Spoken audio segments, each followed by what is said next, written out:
The Wednesday NBA doubleheader starts with the Heat hosting the Knicks. Then the Suns carry their 7-game winning streak into a matchup against the Jazz. Coverage tips off with NBA Countdown at 7 Eastern on ESPN TV. If you want to find quality new hires in the new year, post on Indeed. When you sponsor a post, you'll get matched instantly with quality candidates whose resumes on Indeed meet your job description. Visit Indeed.com/credit.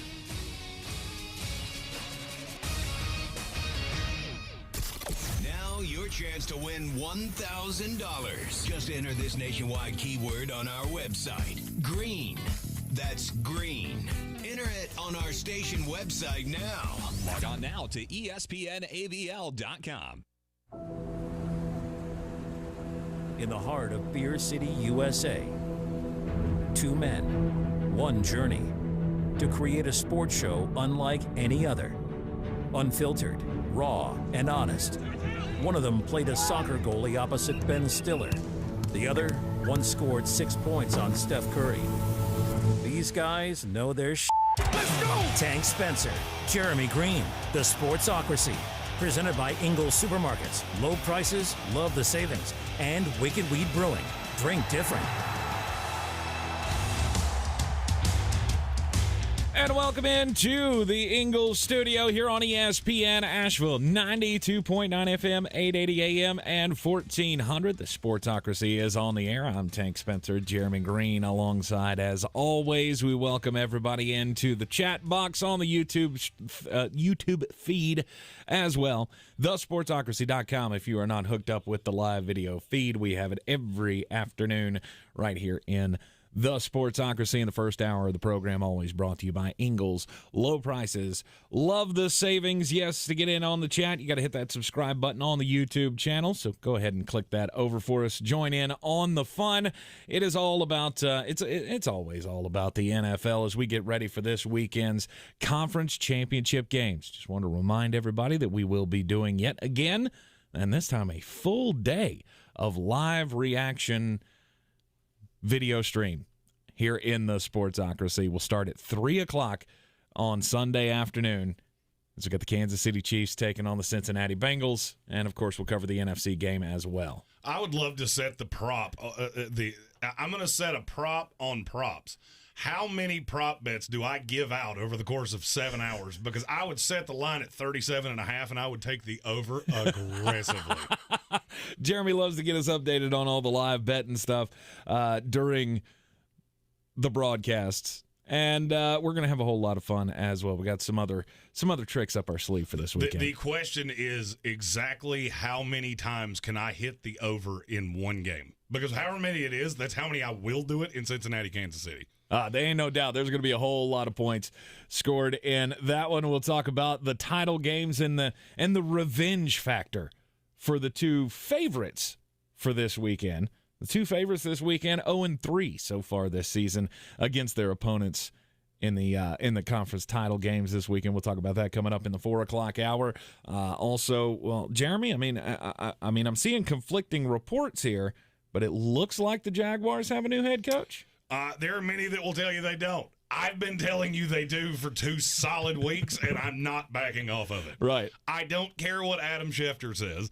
I don't care what anyone else says. The next head coach of the Jacksonville Jaguars is Byron Leftwich. Yes, the offensive coordinator of the Tampa Bay Buccaneers. If you think they're going to hire a defensive coordinator, which is what he said in that tweet, that it's, yes, they were very impressed with Byron Leftwich, but they could also hire Matt Eberflus. Well, they could hire me or Mickey Mouse or Donald Duck, but they're not going to. Right. So it's going to be a quarterback guy. There's only one quarterback guy that's really interested in that job. I don't feel like this is that hard to figure out. No, it's not that hard to figure out. We'll talk about that coming up in the program as well as everything else going on in the NFL world. I'm going to add an addendum onto something I say. Yeah. I have 2 stories, one at the bottom of both hours, and I love telling don't do crime stories. Well, I have 2 of them, and today I add a comma. Don't do crimes on planes. On planes? Don't do crimes on planes. Crimes are always bad. Yes. Crimes on planes, you end up in the darkest cell they can put you in, and they may not revisit you for a while. Yeah, and everybody else who is on your flight hates you as well because I don't know how much they would hate one of them, but they certainly hated the they other. certainly hated the other one. Okay, all right. One of them could have been considered in-flight entertainment, depending on how liberally you use that term. And at the end of the program, I got an I'm mad today.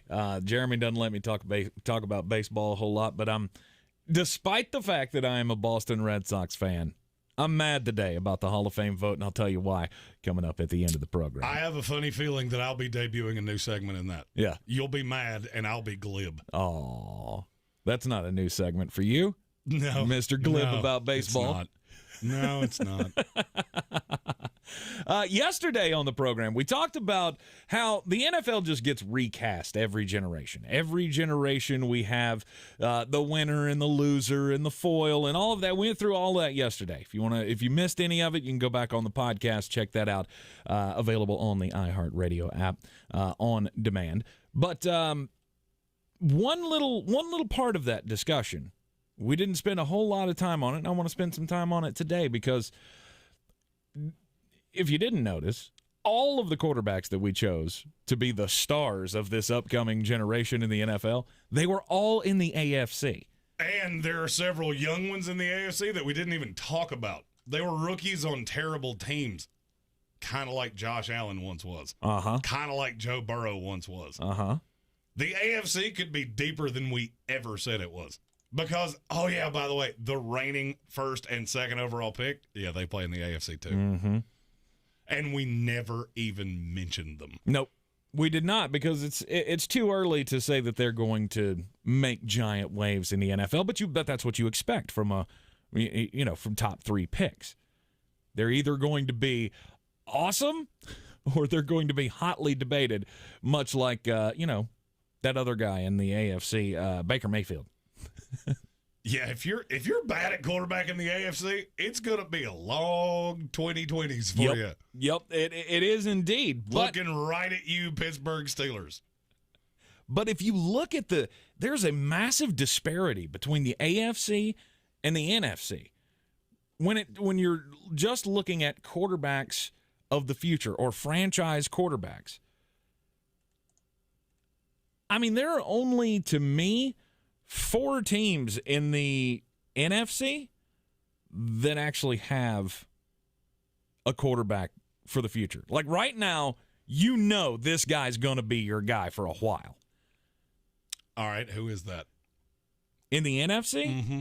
You've said this to me multiple times, and I think it's absolutely insane. Insane. Mm-hmm. You have Dak Prescott. Correct. For the Dallas Cowboys. You have Kyler Murray for the Arizona Cardinals. You have Matthew Stafford for the Rams. I didn't think you were going to put Stafford on that, but okay. And then Russell Wilson with the Seattle Seahawks. Okay, you forgot at least 2. Okay. San Francisco has their long-term quarterback of the future. Oh, that's true. I forgot about Trey Lance. Whether it's Jimmy Garoppolo or Trey Lance, I don't really care. There will be no more investment in the quarterback position for quite some time. Well, it ain't going to be Jimmy Garoppolo. You also forgot the Minnesota Vikings. But do they? Yeah. Unless they just completely wipe the decks. I don't think this is as huge of a discrepancy as you do. Okay. Now, the bad of the NFC, real bad. Oh, yeah. Real Washington renegade commander potato-y, whatever their stupid nickname is. So you're just throwing out every possibility that Minnesota has to make a quarterback change this year. Well, I mean, where are you going to go? I mean, this is what generated this topic, is that we're starting off-season previews in the happy hour, 3 o'clock hour of this show, right. Web-based only. What exactly are you going to do? Russell Wilson's not leaving Seattle. No. I firmly believe that. I believe that as well. Aaron Rodgers not leaving Green Bay. I don't know that I believe that. Okay. The financials of it, this is kind of like, you call me Detective Greene. Follow the money, because the money for Aaron Rodgers does not make a whole lot of sense. And yes, he can force his way out.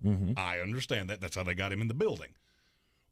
Okay, so you're going to leave a situation where you're beloved to go to a situation that you're going to complicate their money To do what exactly? This Denver Bronco idea with Aaron Rodgers is the most comically stupid thing I think I've ever heard in my life. Why? So you're going to leave the NFC, which is pure dog water. Mm-hmm.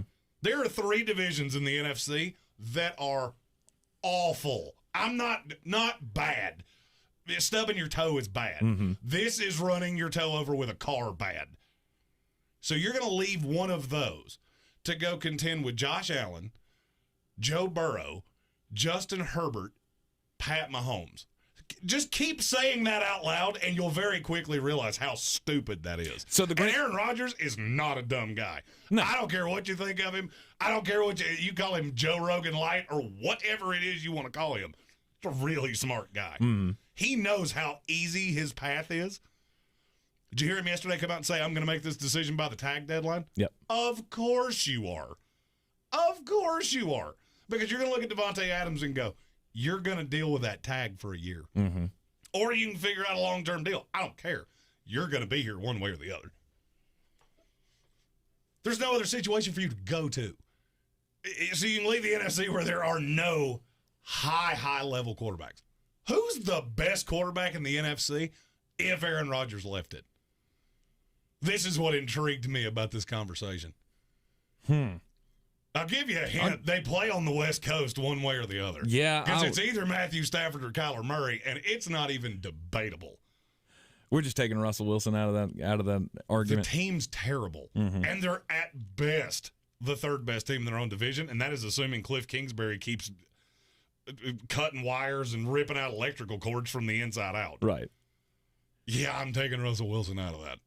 Okay. So that's a part of this doesn't make any sense. So you're going to leave that in a division that has the Lions, who are a year away from being a year away, the Vikings, who might strip it down to the studs, just depending on what the new GM feels, and the Bears, who are a disaster. He's going to leave that. Oh, really? Why do I feel like this is going to go lather, rinse, repeat exactly how it went last year? Oh, Aaron's so mad. Don't care. And I guarantee you they told him that behind closed doors. We're not doing that again. Mm-hmm. Your days of surfing out in California during training camp, yeah, we're not doing that again. And that's to say he even makes the decision to come back at all. He could just decide he's done.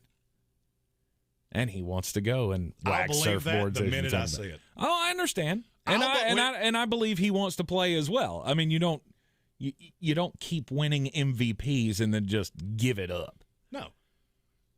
But the NFC, the point I'm trying to get to is the NFC is completely wide open. Mm-hmm. I use the Minnesota Vikings as the perfect analogy. This is the reason that I said you should have had Kirk Cousins on this.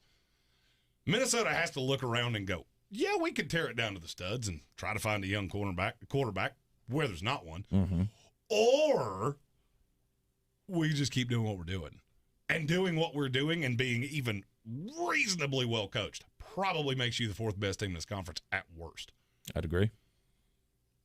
So why would you move off Kirk Cousins? I thought it too. I don't know. And then I looked at this and went, that doesn't make any sense. I don't know why they would move on from Kirk Cousins, but that has that is apparently the number one topic that everybody wants to talk about when it comes to the Minnesota Vikings is what are we going to do with Kirk Cousins?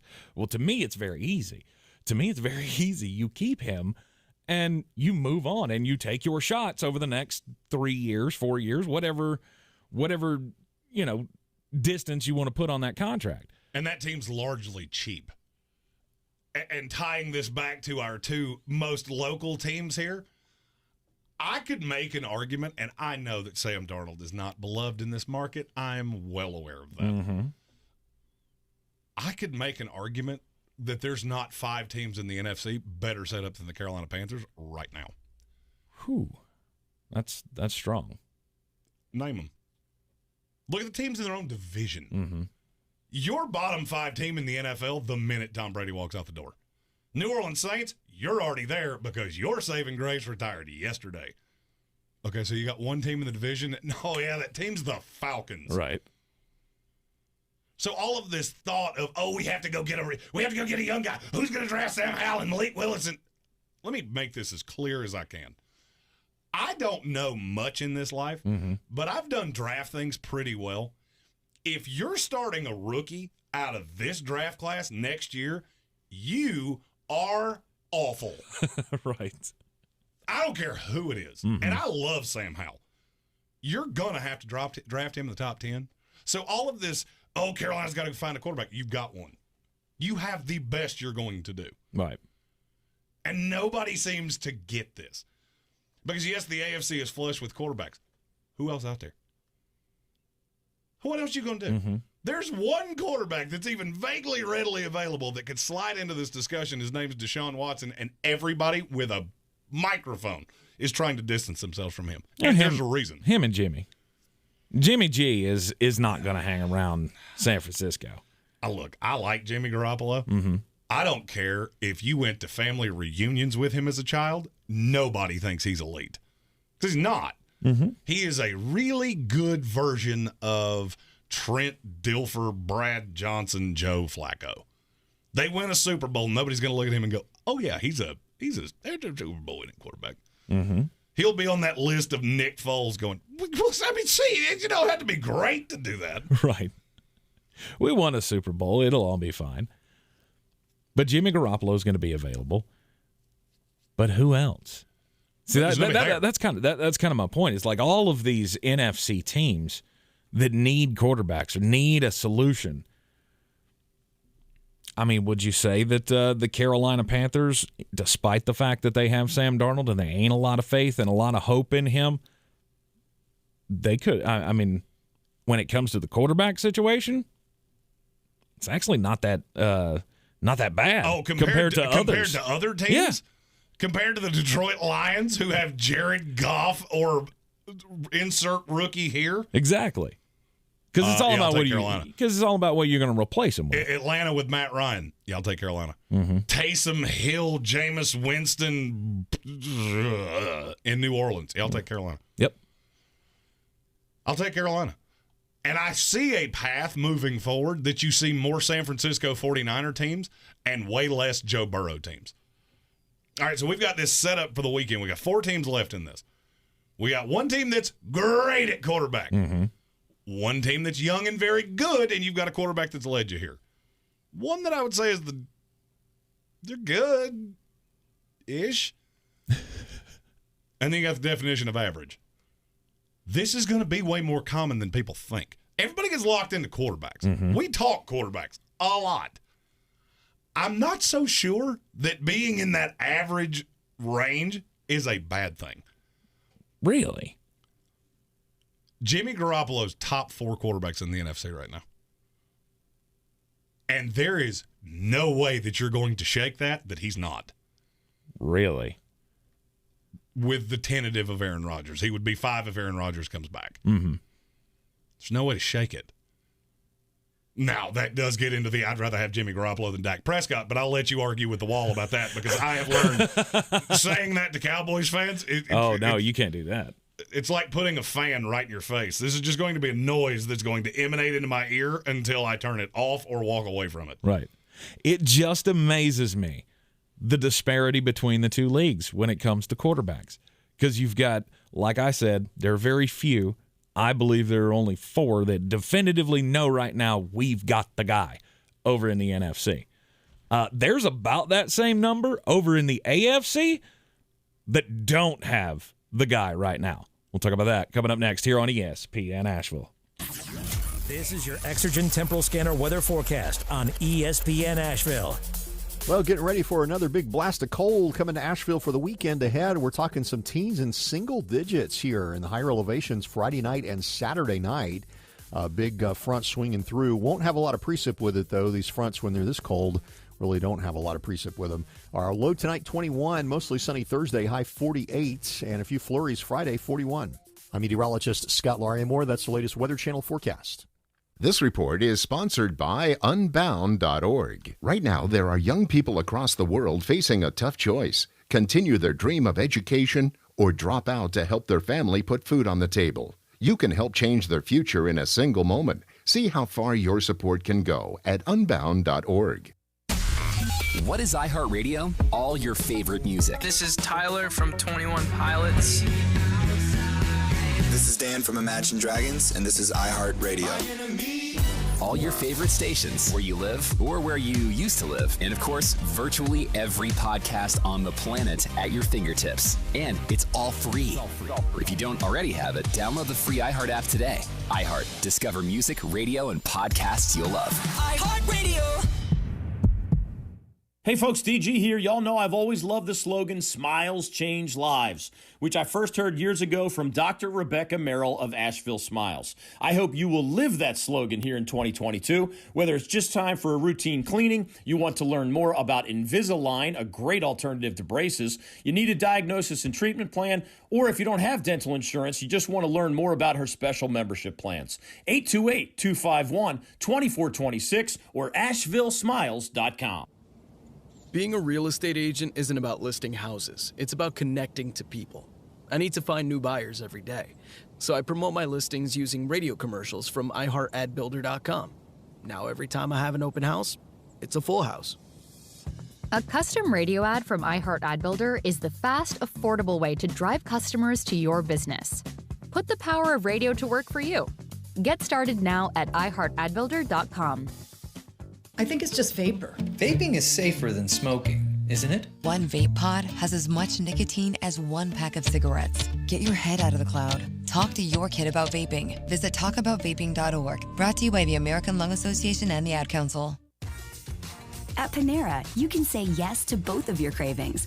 We call it You Pick Two. And with over 465 pairings, you'll find a meal sure to satisfy any mood.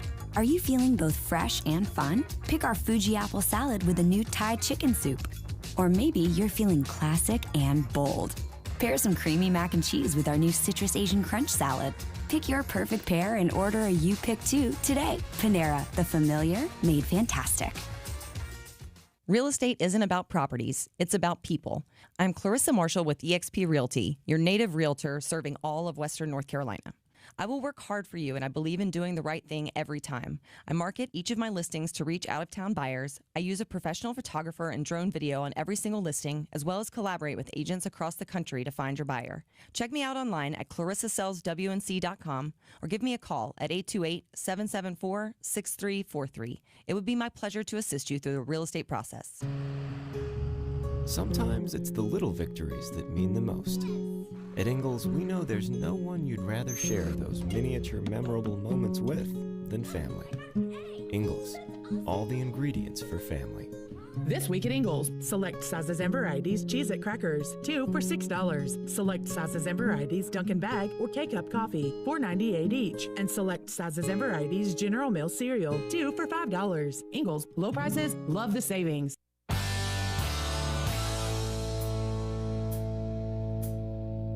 The Sportsocracy. We treat star athletes better because they're better people. That's not fair. Life isn't fair, kiddo. Get used to it. It's ESPN Asheville. You are in the Sportsocracy, heard everywhere on the iHeartRadio app, seen everywhere on the sportsocracy.com. Just click on that live video link. Don't forget to hit subscribe on the YouTube channel. Speaking of the chat over in the channel that you have to subscribe to get into, They say that Ryan Fitzpatrick, he's available.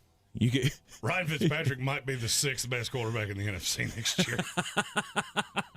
He very well could be. There's this huge disparity between teams in the AFC that have their guy and San Francisco, or not San Francisco, teams in the NFC that have their guy. There's only a handful in the NFC. The AFC, there's actually only a handful that don't have the guy. And I think you're wrong on this. Really? I haven't told you this yet, but when you broached this to me, I counted it off and went, yeah, there's 4 teams in the AFC that are in that sweet little purgatory, and I don't really know how you're going to get out of it ever. Mm-hmm. And one of them was the 1 seed in the AFC this year. The Tennessee Titans. If you're Tennessee, you have to be looking around going, well, that was fun. Glad we got to host a playoff game because we won't be doing that again anytime soon. You don't think so? You don't think Ryan Tannehill can lead them to a good regular season again? And do what? Be the 4 seed in the AFC and get beat? But you're not going to get – but you can't come off of him, right? Oh, you could absolutely come off of him. If you could make a run at – I mean, and I know it's in the division. You're not going Deshaun Watson. But no. If you could do something to that, absolutely you could come off of him. Mm-hmm. I am not a fan of, and I'll just tell you the teams right now. I look at the Miami Dolphins, Cleveland. Who's shocked? Yeah, who's shocked right. that I took this opportunity to take a shot at Baker Mayfield? Right. The Tennessee Titans, Mm-hmm. Houston. You're all kind of stuck. And that is the worst place you can be. I would rather be the New York Jets or the Chicago Bears. I can't believe I'm about to say that out loud. At least you have a guy that you have some hope. Mm-hmm.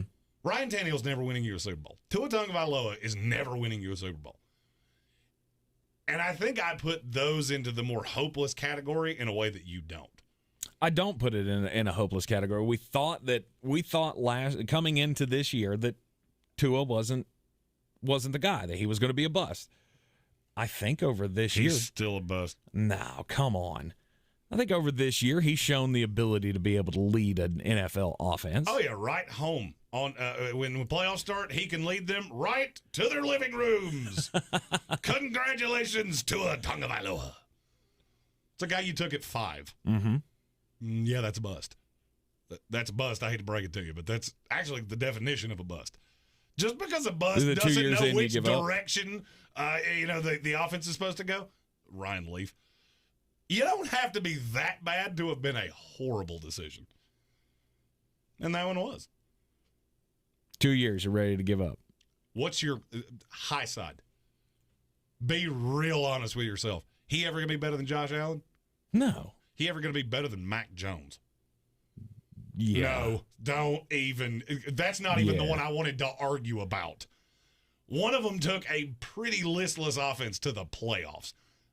You can deride Mac Jones all you want to. Mm-hmm. He's better than Tua. Is he going to be better than Zach Wilson? Maybe. Probably not. Maybe. The best of what I saw of Zach Wilson this year was better than Tua. Mm-hmm. The bad was very. Kind of made me want to take a fork to my eyes, but very bad. Okay, so you're at best third best quarterback in your own division. Good luck with that. Mm-hmm. That's worked out great for teams in the past. But you're committed to Tua. Nah, I don't think you are. Really? New head coach, GM that's got 1 foot in the grave and 1 foot on a banana peel. No, I don't necessarily know that they are. I don't feel like this is a team that is going to move on from him anytime soon. They still got another, 3 years left? And Adam Black has the perfect comment. He beat me to this. Okay. If you're going to be mediocre at quarterback, you have to be great at something else. Mm-hmm. They're not. San Francisco is great at multiple things. That's why they're in the NFC Championship game. Right. Miami's not. Right. And they're not going to be. Ever. You have zero faith that they can have a GM come in there and turn that team around. Well, the GM's not coming in there because Chris Greene was retained. Head coach. What's your high side? You going to be better than Cincinnati? You going to be better than Kansas City? You going to be better than Buffalo in your own division? You going to be better than New England in your own division? I mean, I keep doing New this. New England's closer. And it's not. It's not really even vaguely close. They can beat them. They're not better than them. And I have Bill, and you have probably Brian Daboll. Congratulations. Good for you. I'm going to start calling Purgatory the Miami Dolphin tier. The Miami Dolphin tier. Because I feel like they've been here since about the time I was born. Okay. I mean that's about you're about on par with that since the mid to late 90s. Mm-hmm. See, to me, that's not a long-term solution. If the Deshaun Watson thing went away, and I'll give you my test of this. Okay. If the Deshaun Watson thing went away, however it happens, it's my game. I don't have to make up the rules. It goes away. How long is it before Miami makes that call? Oh, they'll make that call. Then you're not committed to your quarterback. Because you know who's not going to do that? Buffalo, Cincinnati, Kansas City. Those are teams that have long-term solutions. Mm-hmm. Oh, he's just a guy. He's here. The Jets wouldn't make that call. Jacksonville Jaguars don't make that call. Because they don't know what their guy is yet. Mm-hmm. That's a long-term solution. Tua, I know exactly what you are. I could probably give 14 examples of quarterbacks in my lifetime that is exactly what you are. That's not long-term committed. Mm-hmm. I feel like at this point they are trusting in their guy. So they have their guy not only for this year, but probably for 2-3 more years at least. There is no way he has that much leeway. You don't think so? You've missed the playoffs by a game 2 years in a row. Mm-hmm.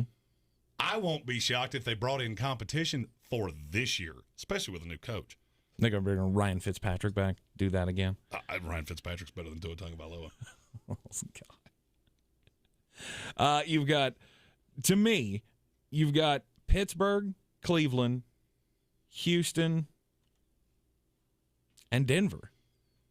Those are the ones that are not committed to their guy. And Houston, I've already told you, is way more committed to Davis Mills than you think. Which is just, it sounds gross to me, and I don't know. You're going to have to explain it. Let's get just a bit outside first. The Sports Tag. Just a bit outside. All right, here's the 411, folks. I love a good sportsmanship story as much as the next guy. And Kansas City Chiefs fans have taken a little page out of the Buffalo Mafia, or the Bills Mafia playbook, as they have now, decided to not only throw a little jab the Buffalo Bills way, but also to do it for a good cause. As Chiefs fans have decided that they are or have been giving $13 to the O'Shea Children's Hospital in Buffalo. It's Josh Allen's signature charity. $178,000 that they have raised for this children's hospital. And, of course, the 13 seconds, or the $13, it all has to do with the 13 seconds, which they made the rally, tied the game, and then eventually beat the Buffalo Bills in this past weekend's divisional championship round. $178,000. Kudos to the Kansas City Chiefs fans. We do this every time Buffalo loses. They wind up raising more money for charity in losses than any team I have ever seen in my life. Yes. Absolutely. But, this is, the Chiefs' kingdom coming together.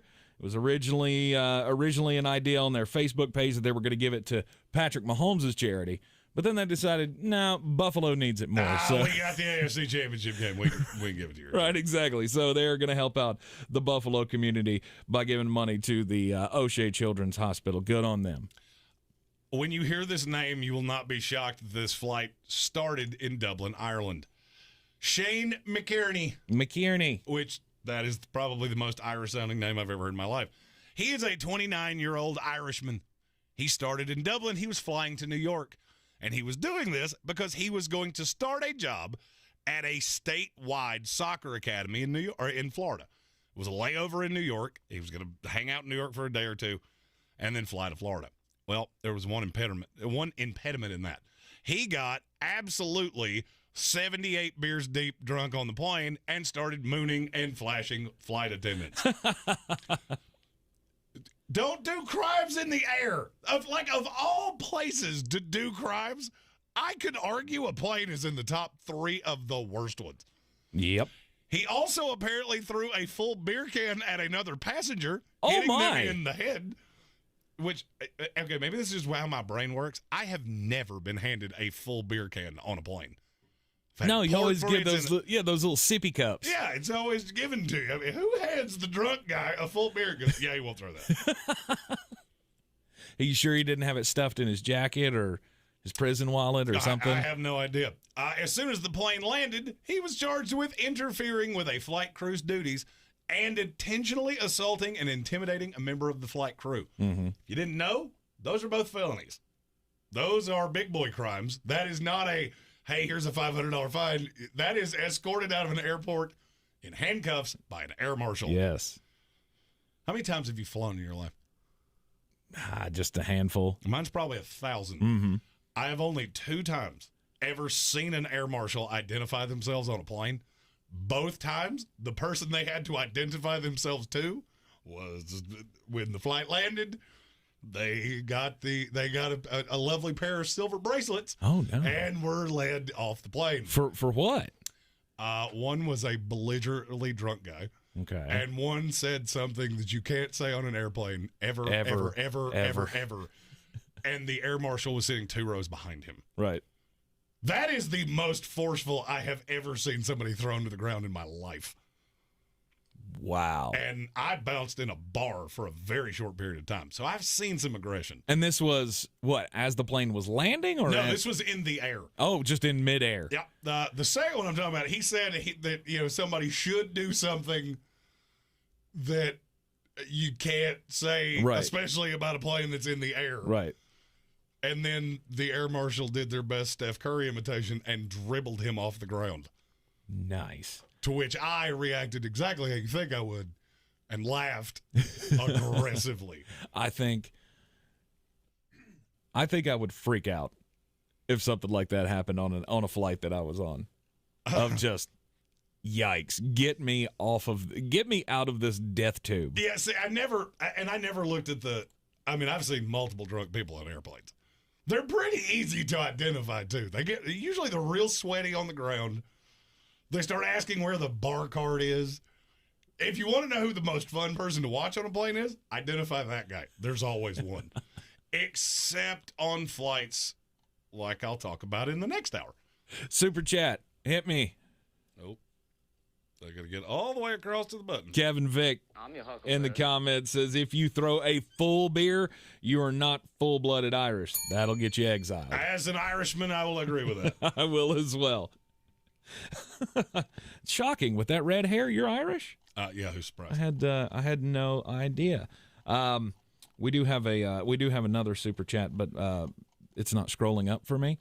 Can you can you get to that for us? Armchair Commentary had one. I have a whole nother screen. I'm your huckleberry. Davis Mills did more with geriatrics and XFLers on offense, plus Brandon Cooks. Give him more credit. Give him more credit. Correct. I know he had some good games.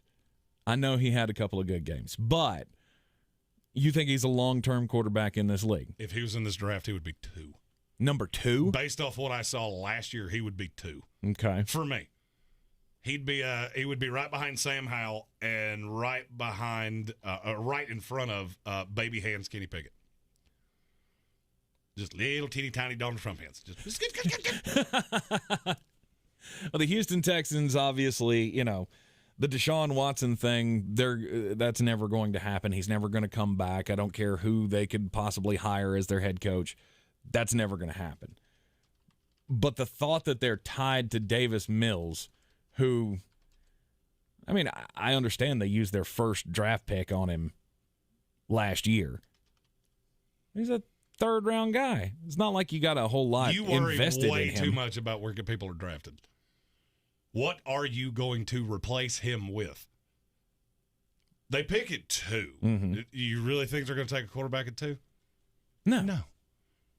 Oh, so we'll take whoever the best quarterback is in the second round. Okay. That could very easily be Carson Strong. Who, do I like him? Yeah. Yes. Davis Mills is light years ahead of him. Really? Carson Strong could be better than him. Mm-hmm. It's going to take a while.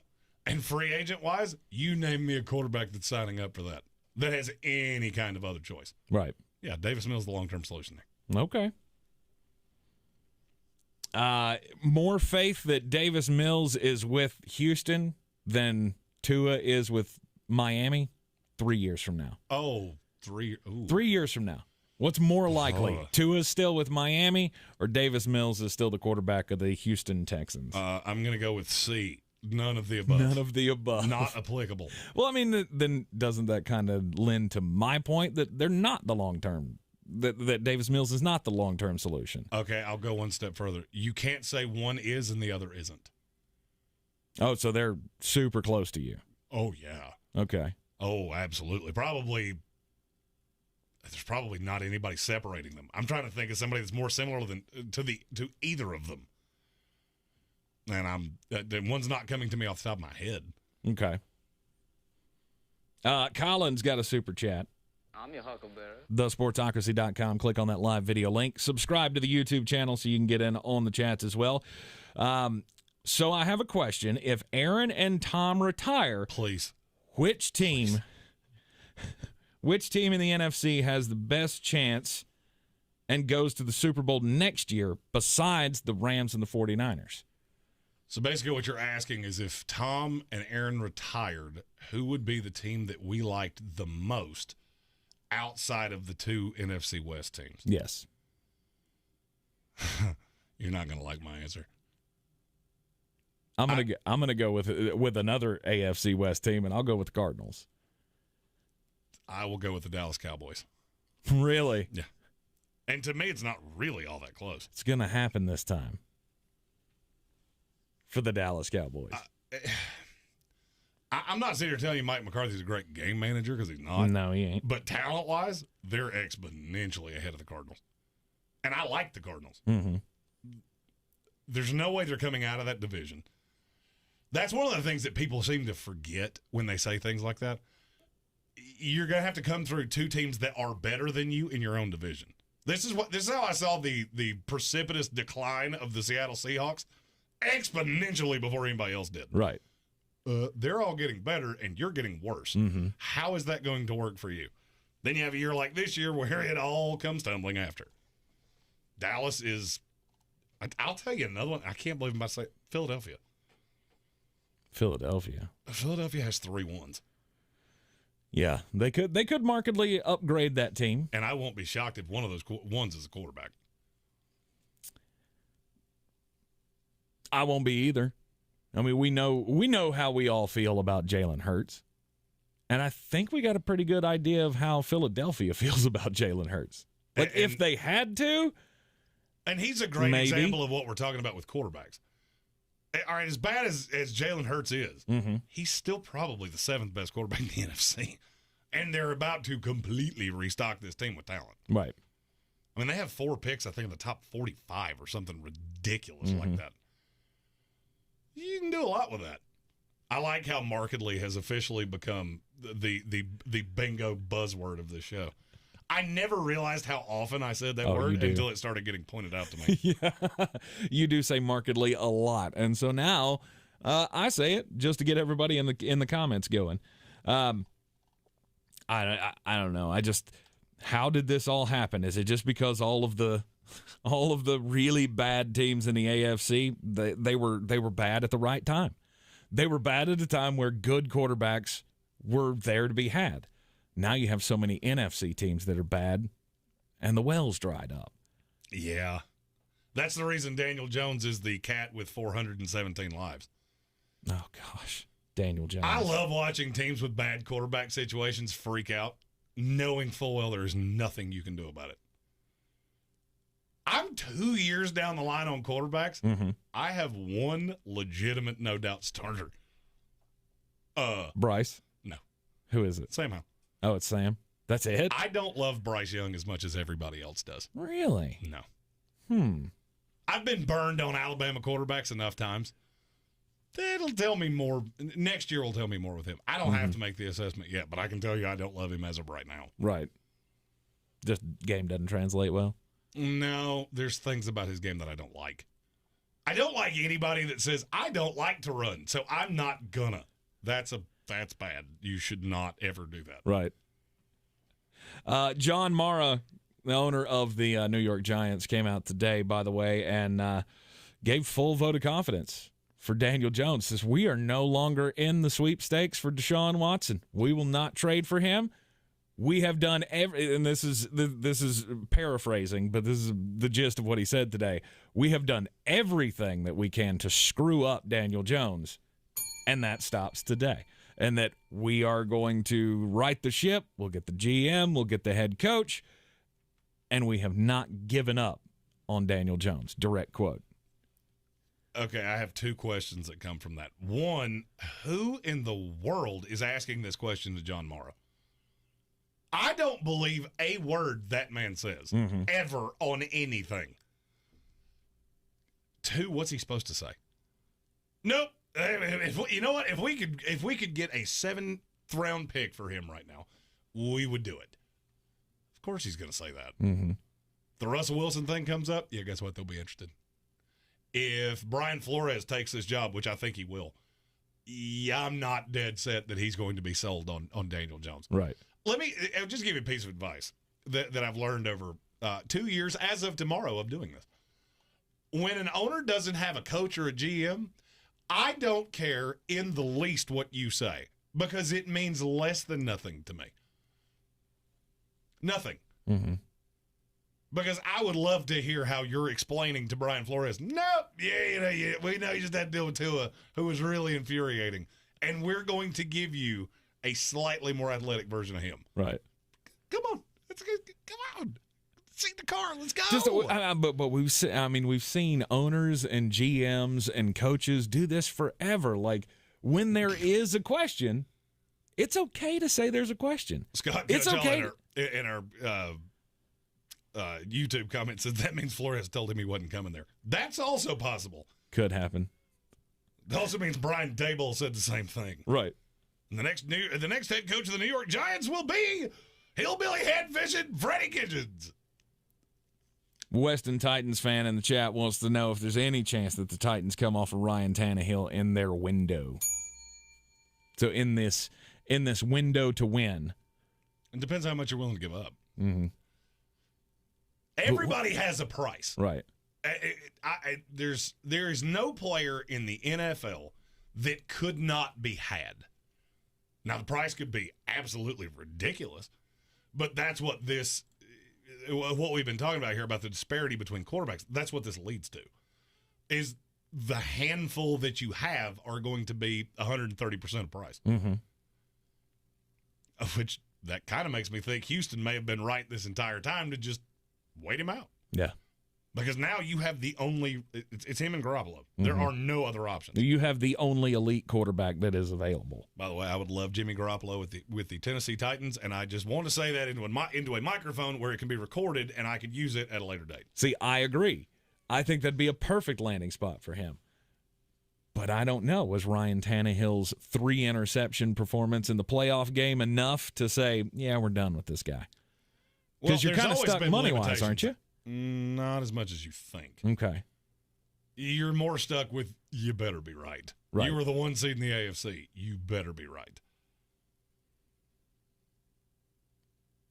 PhD weight loss is helping me reach my goals in 2022. I went in today for my weigh-in, and I, thankfully, have secured the bag. I've been talking about this for a week, how excited I was that I was right on the edge of getting that 30-pound bag from PhD Weight Loss, and I have done it. More than 30 pounds lost in the last 9 weeks. And Jeremy, where's your bag? I haven't seen your bag yet. Oh, I changed my days to Saturdays. I realized that there is absolutely no chance of me, but they are open on Saturdays, which is incredibly convenient for me. And it gives me a reason to wake up early on Saturdays. Yeah, it is an incredibly convenient. They will work with you with whatever time you need to go by to do your weigh-ins, do your consultations, all of that. They will. They give you the food every day. You have 80% of the food that you need to survive on this healthy nutrition program, right there, all included in the price. So just go over to myphdweightloss.com today. myphdweightloss.com. They will give you the confidence to change your life. Coming up next, Greene on Greene. Jeremy's going to have the picks of the night. Stay tuned. Here in Beer City, we take homegrown seriously. And since 2012, Wicked Weed Brewing has been pushing the boundaries of the industry. They've not only created staples like the Freak of Nature Double IPA, the Lieutenant Dank, and Pernicious, but they also opened the first sour beer tap room on the East Coast. Wicked Weed has also supported our local community to the tune of $1.6 million with the Beers That Build program. Visit one of their 4 locations, schedule a brewery tour, or place an order for pickup or delivery. WickedWeedBrewing.com.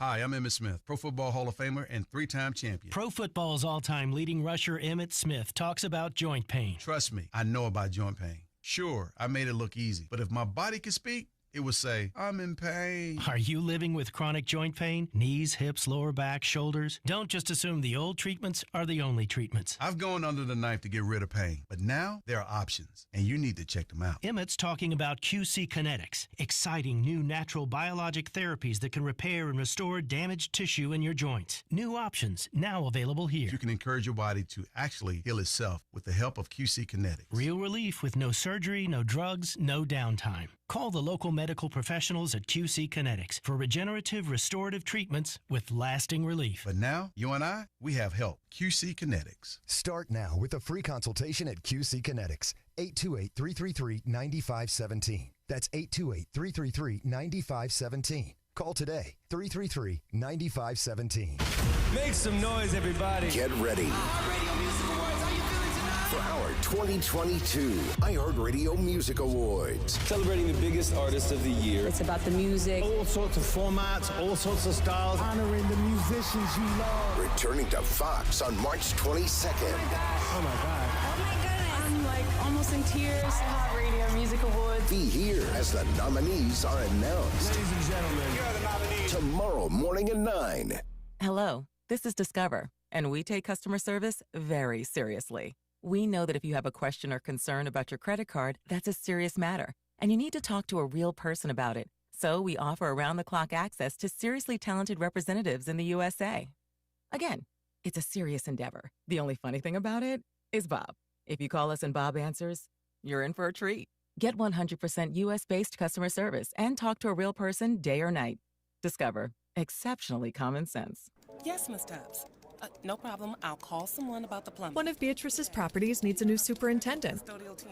Someone with handyman superpowers and a concierge alter ego. Does anyone know any good electricians near Parkville? Indeed can help her hire great people fast. I need Indeed.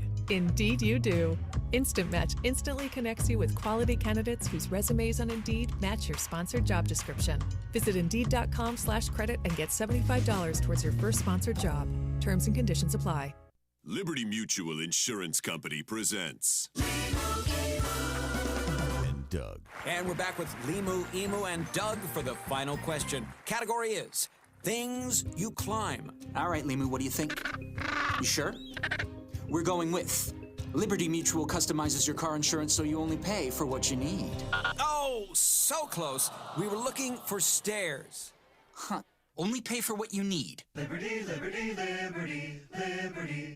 Rogue Combat Club, Asheville's home for comprehensive martial arts training, has a goal for our community, one that's stronger, more fit, and unwavers in its support of one another. Rogue Combat Club's instructors have competed at the highest levels and offer classes for everyone from young children to adults in Brazilian Jiu-Jitsu, Muay Thai, and wrestling.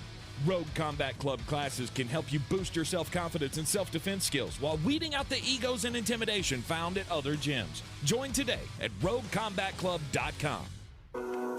Coffee still closes on. Get them the money. Then when you get the money, you get the power. That watch costs more than your car. Then when you get the power, then you get the woman. Well, last night was the definition of when it rains, it pours. Nothing going my way. The one thing that I had was the Washington Wizards were up 35 in the second quarter, and they lost. Oh. Second biggest comeback in NBA history for the Clippers. Thanks for nothing, Washington. I got 4 picks for you tonight in the NBA. 26, 29, and 1 against the spread in 2022. First, the Miami Heat are a 5.5-point favorite tonight against the New York Knicks. The slide of the Knicks has been precipitous, and where you see it really are teams that can defend R.J. Barrett. Tonight, he's going to get Jimmy Butler. I'll give you one guess as to where I'm going on this. Give me the Heat, -5.5. The really annoy me, thanks for nothing, L.A. Clippers take on the Orlando Magic tonight on the road. Magic are a 1.5-point dog, and to me, that's stupid. After playing a game like last night where it's so frantic, such a high pace, you're thin anyway, now you have to travel from D.C. to Orlando. This has you get scattered, smothered, and covered written all over it. People will look to an earlier matchup this year. Magic didn't fare well. Both the front court guys got in foul trouble, and the Clippers killed them down low. Not going to happen tonight. I'll take the Magic outright in the money line, but give me the Magic +1.5. Finally, the Phoenix Suns, best team in the NBA, travel to Utah to take on the Utah Jazz tonight. Phoenix is a 1.5-point favorite Over-under is 223.5. First of all, this is going to be a track meet because there are not many teams that can challenge the Suns. The Jazz can. I said this earlier or late last week. Anytime I catch the Suns this low, I'll take it. Give me the Suns minus 1.5 over 223.5. Go and do likewise, gents. The money's out there. You pick it up, it's yours. You don't, I got no sympathy for you. And as always, you can take those wagers over to betus.com. BetUS.com. Use the promo code Sportsocracy. They will give you a 125% deposit bonus. On the bright side, it almost cannot go as poorly as it did last night. Okay. I feel like you're tempting fates here. Well, I only won a game, and that was a line, and that was the over-under. And I stopped paying attention to the second one, which I lost in historic categoric fashion. So yeah, it can't go much worse. I mean, it could technically go worse. Armchair commentary telling me the Magic had moved to minus 1.5. I set that earlier today, and I promise you I'm not the only one on it. So it could be the Magic minus 1.5 now. Would you still take them favored by 1.5? I would take that anywhere up to. I would start to get sketchy around 3, and I would probably tap out at 4.5. LA is not deep enough to come off a game like that with that much travel. It's really daunting. Second night of a back-to-back. You had the big emotional win, and now you're gonna have the big emotional letdown. But yeah, I'll take Orlando. Coming up this weekend in the NFL, obviously, we've got the conference championship games on Sunday. Just a reminder, we will be doing the live reaction stream in the Sportsocracy. Go to thesportsocracy.com for those live video links. Hit the subscribe button, and if you hit the subscribe button, then you'll just get the alert when we go on at 3 o'clock. You got Kansas City, 6.5-point favorite over the Cincinnati Bengals. The Rams are a 4-point favorite over the San Francisco 49ers. It's going to be a marathon. If anybody would like to sign up to bring us a pizza, that would be just... I know me. I'm going to come into this and go, I ate before it. I'll be fine. Yeah. And by 10:30, I am going to be violently hungry. Both of the home teams are favorites. But throughout the regular season, they were 0-3 against their opponents this weekend. What needs to change? We'll talk about it up next after SportsCenter here on ESPN Asheville. This is your Exergen Temporal Scanner weather forecast on ESPN Asheville. Well, getting ready for another big blast of cold coming to Asheville for the weekend ahead. We're talking some teens in single digits here in the higher elevations Friday night and Saturday night. Big front swinging through. Won't have a lot of precip with it, though. These fronts, when they're this cold, really don't have a lot of precip with them. Our low tonight, 21. Mostly sunny Thursday, high 48. And a few flurries Friday, 41. I'm meteorologist Scott Larimore. That's the latest Weather Channel forecast. This report is sponsored by Think It Up. Think It Up is an initiative to activate student-powered, teacher-led learning projects. Students and teachers, how can you spark great learning experiences in your classrooms today? Join at thinkitup.org. The UNC Asheville Bulldogs are back home at Kimmel Arena Thursday night for an important matchup against Gardner-Webb. And the Bulldogs would love your support in this nationally televised contest. To get tickets, go to uncabulldogs.com, uncabulldogs.com, or call 258-7900, 828-258-7900. If you can't make it out to the game, tune in at 570 WWNC. Airtime is 6:30 for the Ingles Countdown to Tip-Off Show with a tip at 7 o'clock. And go Bulldogs!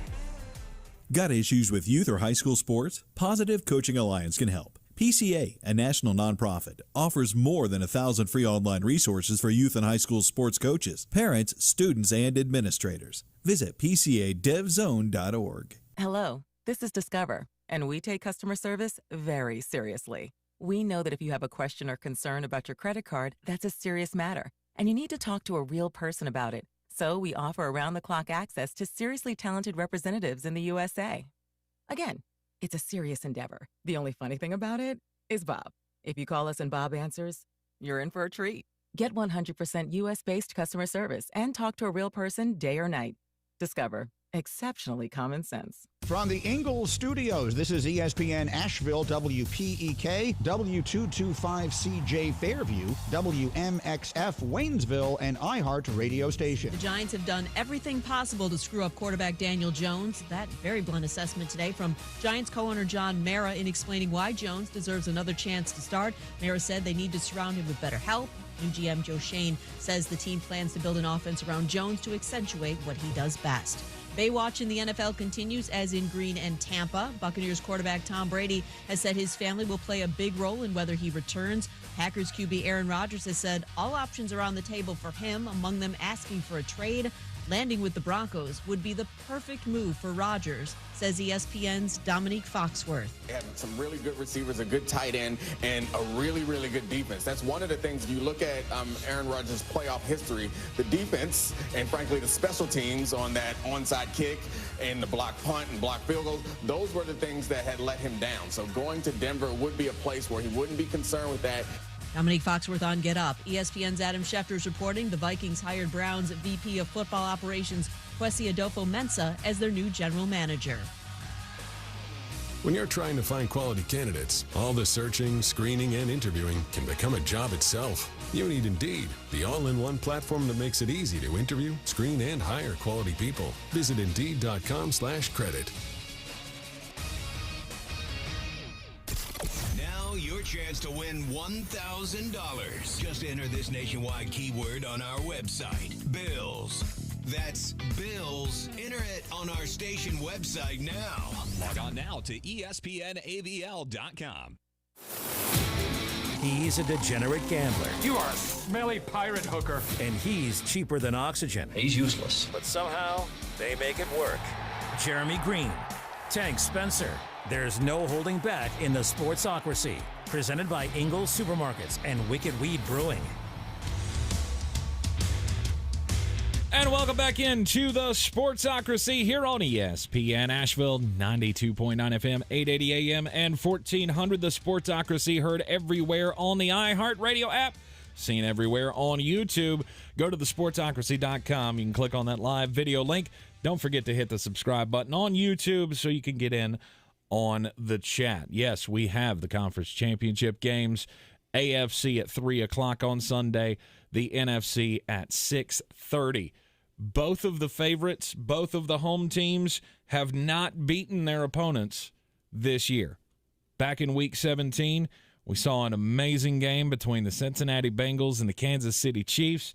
It was a game I wouldn't say a great amount of people believed that Joe Burrow and company were ready to step up to, the defending AFC champs and beat them, but they did. This time, it's not going to be in Cincinnati. It's going to be in Kansas City. And then you got the LA Rams, who were swept in the season series by the San Francisco 49ers for the third straight year. 6 victories in a row for San Francisco over LA. So what gives you faith in the favorites this weekend? Depends on which one you want me to talk about first. All right, let's go with the San Francisco or let's go with the LA Rams. I was about to say I have full faith in them because they've beaten them 6 times in a row. No, let's go with the LA Rams first.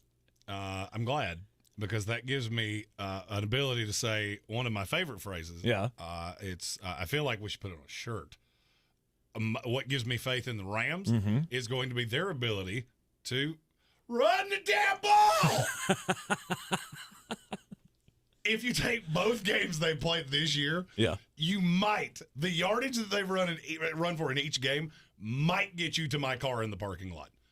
Maybe.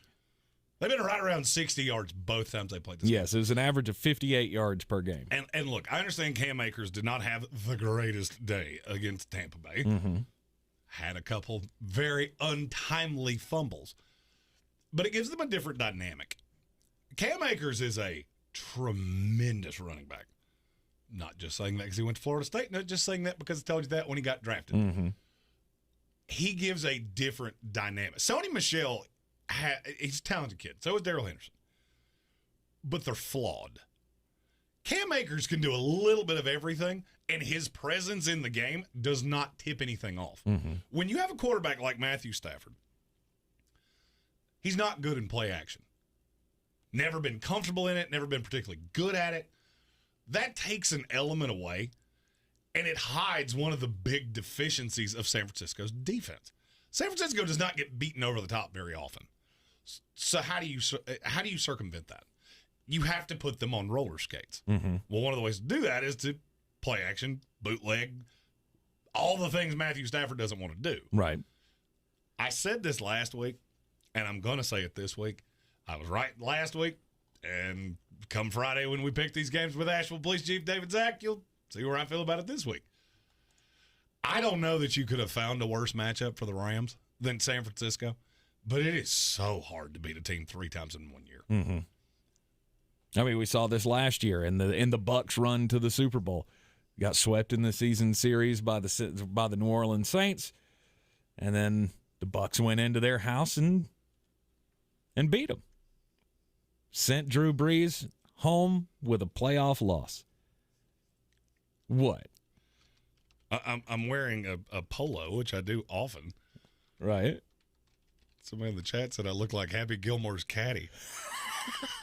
You're not wrong. You do. I'm not going to lie. I You forgot do? what Happy Gilmore's caddy looked like. You stole that shirt from him, right?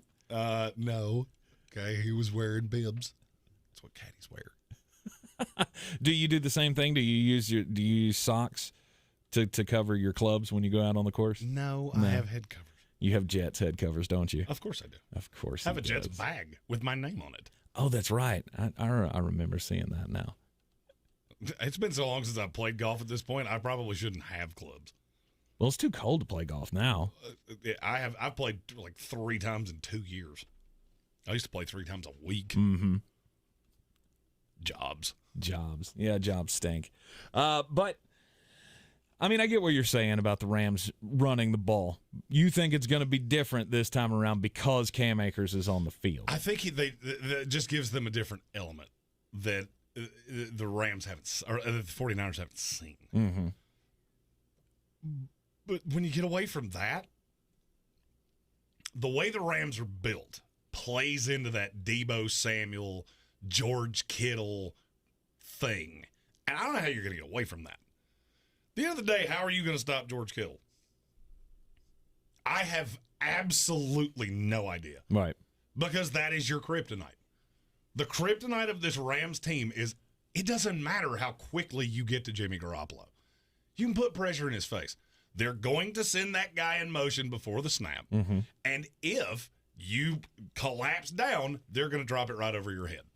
And now it becomes a matchup thing, and somebody has to take down George Kittle or has to take down Deebo Samuel. Right. I think this game is going to be markedly – I would say this was going to look much more like the second game than the first one. The first one was painful. Oh, it was a beatdown. It was 31-10, I believe was the final score.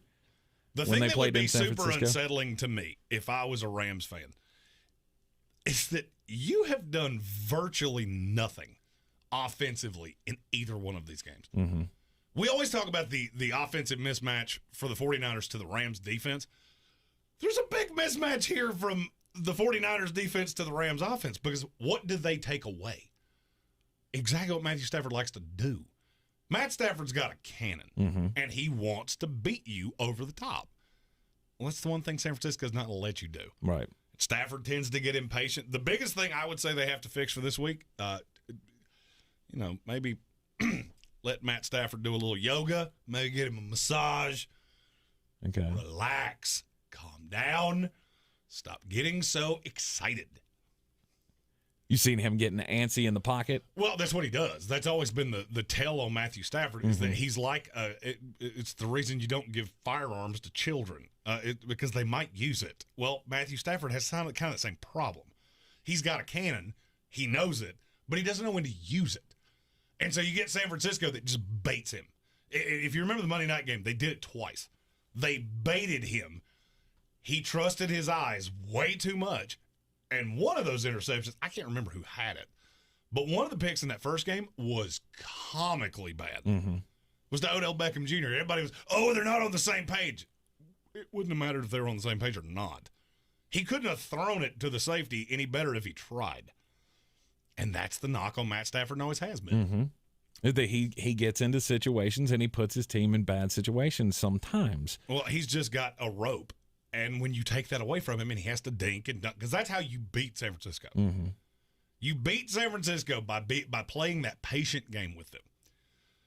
And I don't know that he has the capability to do it, but if anybody can get it out of him, it would be Sean McVay. I think he does have the capability to do it. I know that you're right. He does have a cannon. He does like to test himself down the field. But at some point you have to put your wants behind what the team needs. And I think with Odell Beckham Jr. and Cooper Kupp, he has great weapons at his disposal to be able to do that. And that's not even factoring in Tyler Higbee into all of this.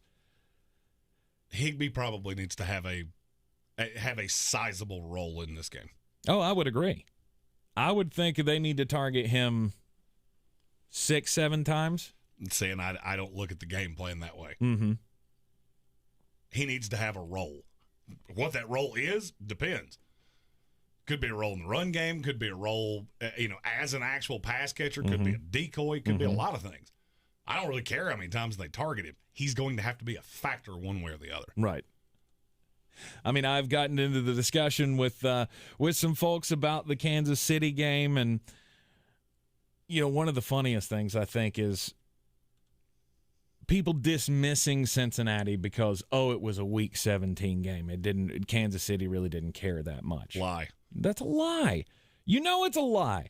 Kansas City in Week 17, you can't say that they were interested in giving up a win. Week 17, there was going into that game, there was still a possibility that the team they had to play in the first round of the playoffs was going to be that Bills team they just played. Right. Or this team that I guarantee you they didn't expect to see again. So I don't want to hear that from anybody of, it was just Week 17 and they were resting, whatever. No, they weren't. They came out and they got out to a big lead early on. Cincinnati was able to come back. They won the game. And Cincinnati's defense clamped down on Kansas City in the second half.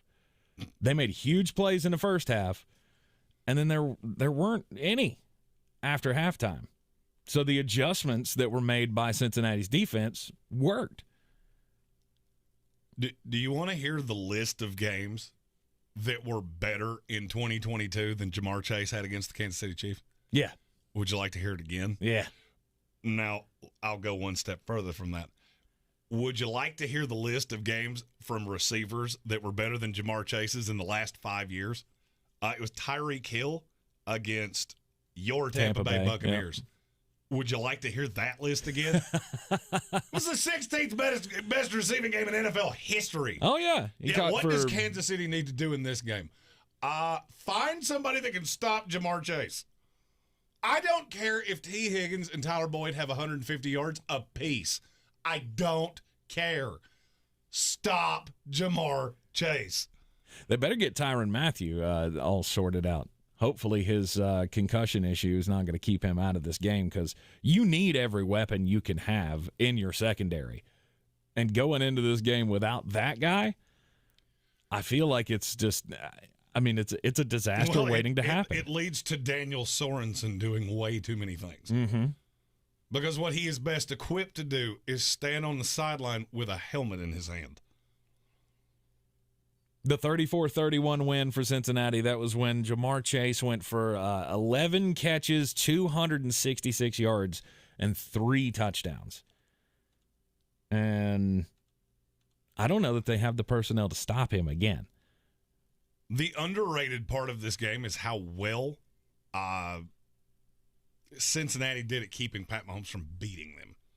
Still a great game, but he couldn't beat them by himself.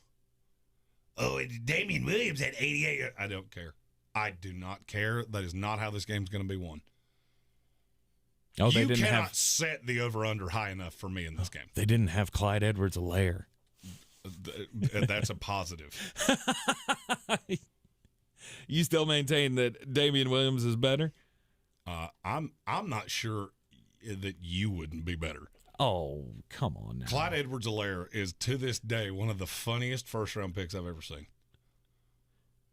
I thought he was a third down back. Mm-hmm. And then Andy Reid takes him in the first round, and I just went, I'm not backing off that one. Yeah. You're infinitely smarter than me, but, yeah, you got that one wrong. Yep. Oh, by the way, we have breaking news. Breaking news. This has nothing to do with the NFL. Always love breaking news. Who's gonna break the news? Who's gonna break the news? Who's gonna break the news? Who's gonna break the news? The Louisville Cardinals have officially fired head coach Chris Mack. Who cares? Like, I mean, you should. Why? Because that's a very decorated job for one. That's a place that spends outrageous amounts of money. Mm-hmm. I think Chris Mack's a good coach. I think he is too, and I think he'll find another job immediately. Oh, he absolutely will. It's always a bad sign when they ask a player, and I can't remember the player's name off the top of my head. They ask a player if the coaching staff is still connecting. Oh, it was Malik Williams. Yeah. And their response is, I don't have a comment for that. Yikes. I hope you're renting, because that is a damning statement. Right. Louisville has not been doing well this year. They're right around 500, aren't they? 11-9, yeah. Yeah. I did love his response, though. He said, I love them. I asked about Louisville. He said, I love them. They want to win. I do, too. I ain't bitter at all. I got my family. I got a great life. I'm good. Mm-hmm. There, that's Chris Mack said that? Yeah. It's about as good a response as you could possibly have. I remember I had such high hopes for him when he came over from Xavier. Xavier was that scrappy little team that nobody wanted to play in the tournament. And I thought he was just going to take Louisville right back to the top. And they made the tournament his first year. Then they would have been one of the top seeds, not a number one seed, but, somewhere at the top in the tournament that never happened, that Florida State claimed a national championship over. Right. No, the 2020 national champion, Florida State Seminoles. He had them at like 24-7, I think was their record going into that. And, of course, the tournament never happened, and then it hasn't been good since then. He just didn't recruit well enough. Well, that's the thing. Yeah. You've got, when you're spending that much money, you have to be able to recruit at a high level. He just didn't do it. I think it's the best thing for Louisville, though. I mean, at some point, as the Louisville administration, you have to look at this basketball program and go, when are we gonna get on a path here? Like, we had the stink of Rick Pitino all over us, and then we get immediately Chris Mack comes in and he gets in trouble with the NCAA. And you know what that tells me? What? It's time to hire Rick Pitino back. I don't have the Louisville. I was going to say, I don't know why you hit the Alabama there, but I don't have the Louisville fight song. You going to get Nate Oates to come and coach that team? Is it weird that I've actually learned to like this song? No.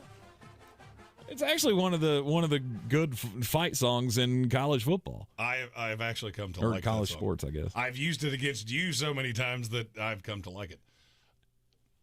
Nate Oates would probably be the best person you could possibly hire. Mm-hmm. I don't look for him to leave. I don't either.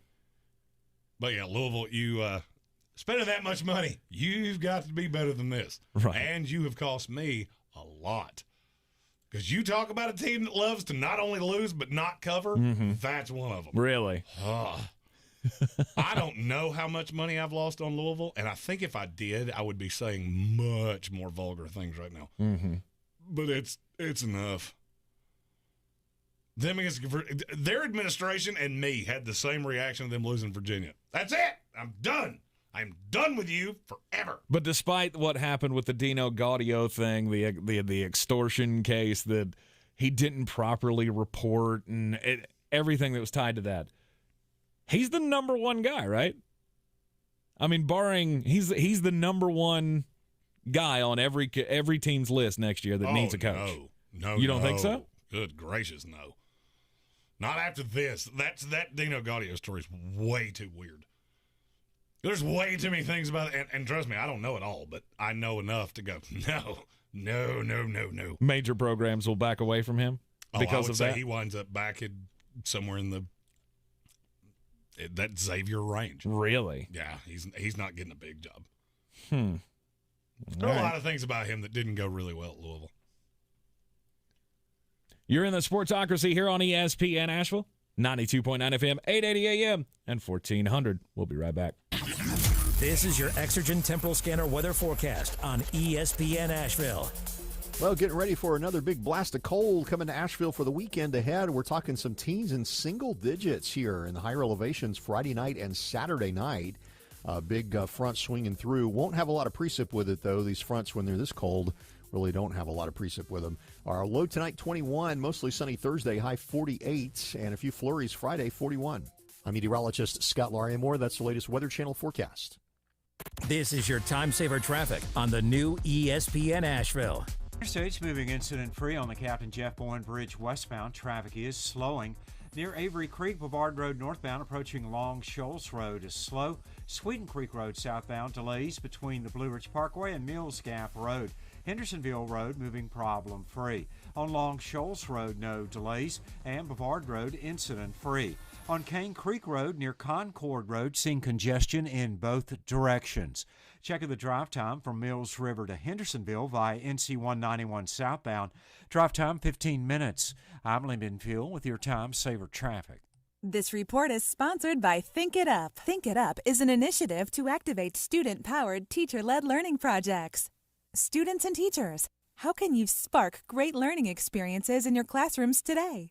Join at thinkitup.org. Do you really want to go through another year with that awful joint pain? Don't do it. Resolve right now to get yourself moving again for 2022. It's time to call QC Kinetic, non-surgical regenerative treatments for joint pain. We're talking lasting results using natural biologics. No surgery, no pain meds, no steroids, and no downtime. This is really exciting stuff. Regenerative restorative treatments that actually encourage your body to heal itself using highly concentrated natural biologics. Patients rave about it for hip pain relief, knee pain relief, shoulder and back pain relief. Don't let them keep giving you steroids, and don't let them tell you your surgery is your only option. Get a free second opinion at QC Kinetics. Do it now and imagine life in 2022 without pain. Call the local medical professionals at QC Kinetics now. 828-333-9517. 828-333-9517. That's 828-333-9517. O'Reilly. This is Sarah's O'Reilly Auto Parts story. Driving cross country with 2 young children is ambitious, to say the least. Then our check engine light came on. We pulled into O'Reilly Auto Parts and they tested it. Turned out it was a faulty sensor. They referred us to a great mechanic just down the street and we were back on the road in no time. O'Reilly Auto Parts. Over 50,000 police officers are assaulted each year. Help police by not escalating. Address any complaints after the encounter. Comply now, complain later. Keep everybody safe. This message brought to you by the National Police Association. Learn more at nationalpolice.org. Hey guys, I'm Ziggy, your local Philly girl, owner of Ziggy's Bakery and Deli. I've created a traditional northern deli with only the most authentic cheesesteaks outside of Philadelphia, served with provolone, white American, or Cheese Whiz. Our other classic deli sandwiches are made with the best quality meats and cheeses, available sliced by the pound. Join us for breakfast for house-made bagels with our custom cream cheeses. Or for something heartier, try a pork roll, egg and cheese, or house-cured lox. Ziggy's Bakery and Deli, in the corner of Asheville Commons, 1550 Hendersonville Road, open 8 to 3, Tuesday through Saturday. Here in Beer City, we take homegrown seriously. And since 2012, Wicked Weed Brewing has been pushing the boundaries of the industry. They've not only created staples like the Freak of Nature Double IPA, the Lieutenant Dank, and Pernicious, but they also opened the first sour beer tap room on the East Coast. Wicked Weed has also supported our local community to the tune of $1.6 million with the Beers That Build program. Visit one of their 4 locations, schedule a brewery tour, or place an order for pickup or delivery. WickedWeedBrewing.com. The Sportsocracy. That's horrible. No, you know what that is? That's horror awful. That's horrible and awful mixed together. Horror awful. It's ESPN Asheville. Tank Spencer and Jeremy Greene with you here in the Sportsocracy. And the favorites, I'm not saying I disagree with Kansas City and L.A. being favorites at home in the playoffs. They obviously, I feel like both of them win the quarterback battle.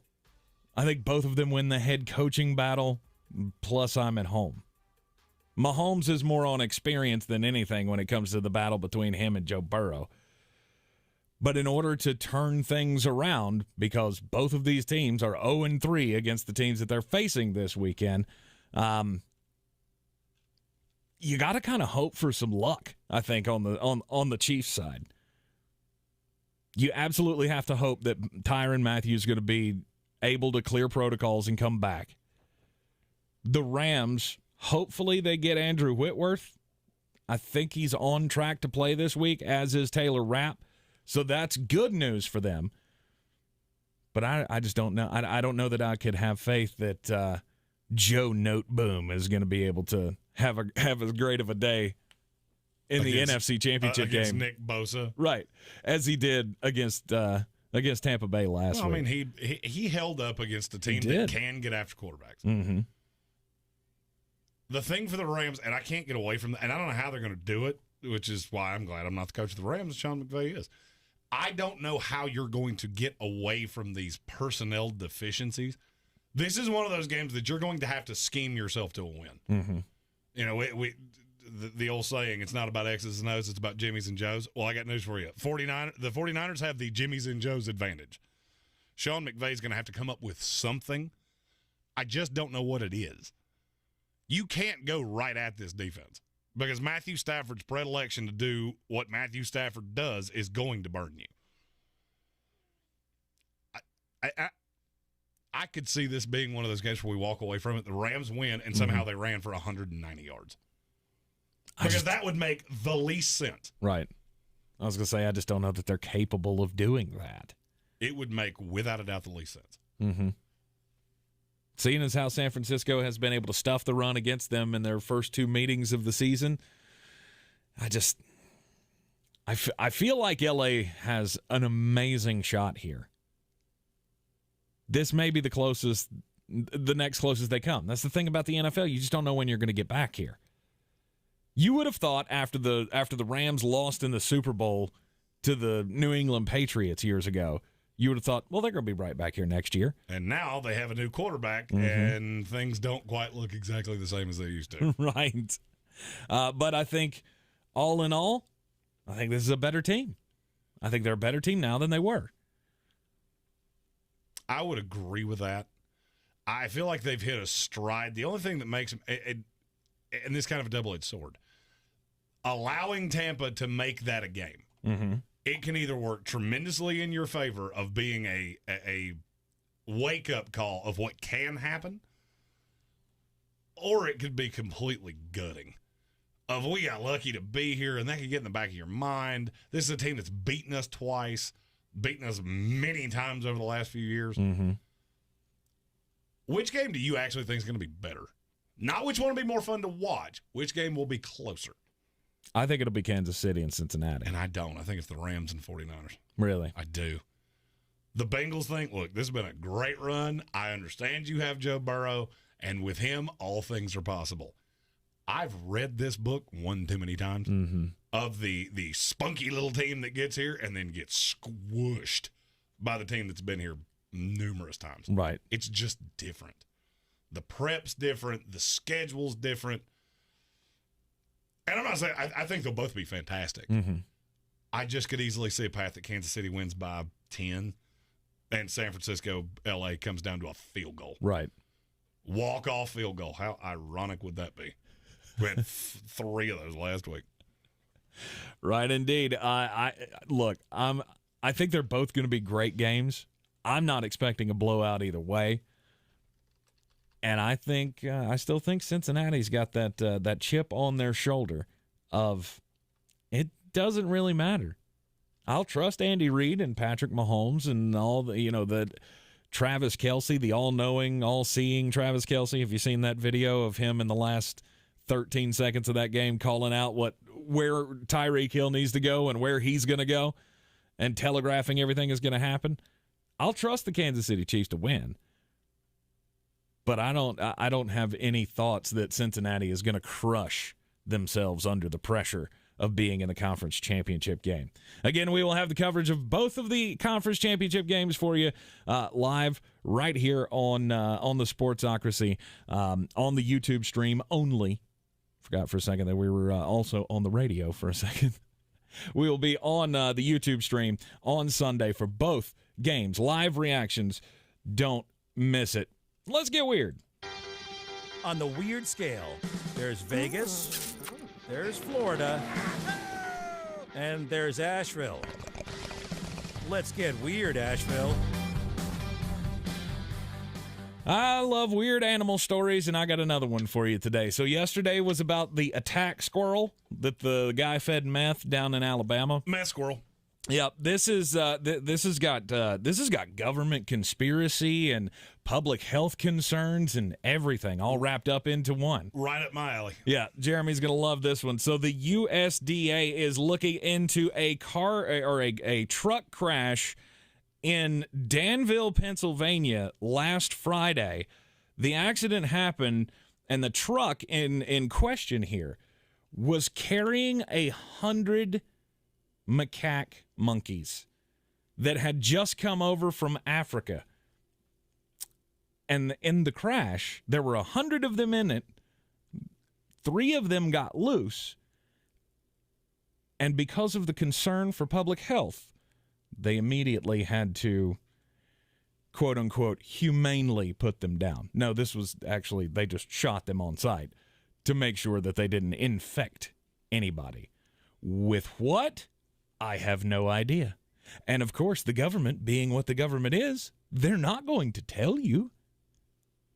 The CDC went as far as to help make this call to say that the monkeys do need to be put down. And they would not say where they were taking them. They would only say that they were taking them to a facility that they run. Now, this is not out of the ordinary. In 2020 alone, do you want to know how many monkeys were shipped into the U.S.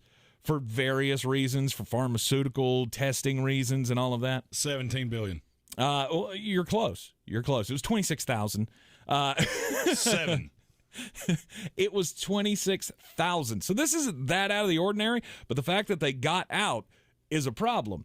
And then a local news station followed up with a woman who was there on the scene of the crash, and she is very concerned now because she said she had a close encounter, quote unquote, with one of the monkeys that was in it.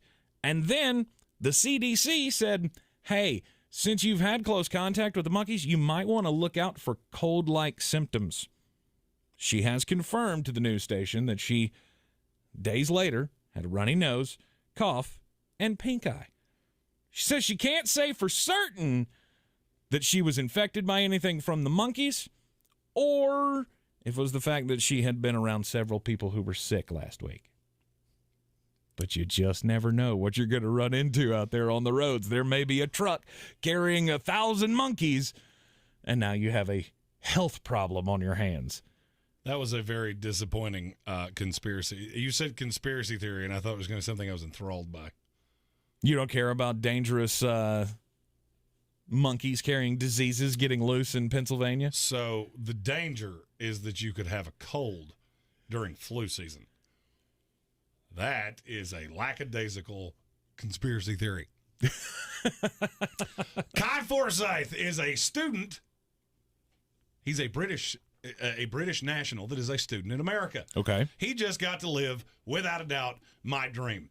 He came to the airport. He was taking a British Airways flight to New York. Or, excuse me, not to New York. He was going to end up in New York. This flight was going from London to Orlando. Mm-hmm. This was on January the 9th. He gets to the airport, he sits at the gate, and nobody shows up. About 25 minutes before the flight is supposed to board, the person at the gate looks at him directly and says, I guess we can go ahead, we can board the plane. No announcement, no nothing, which he found to be very strange.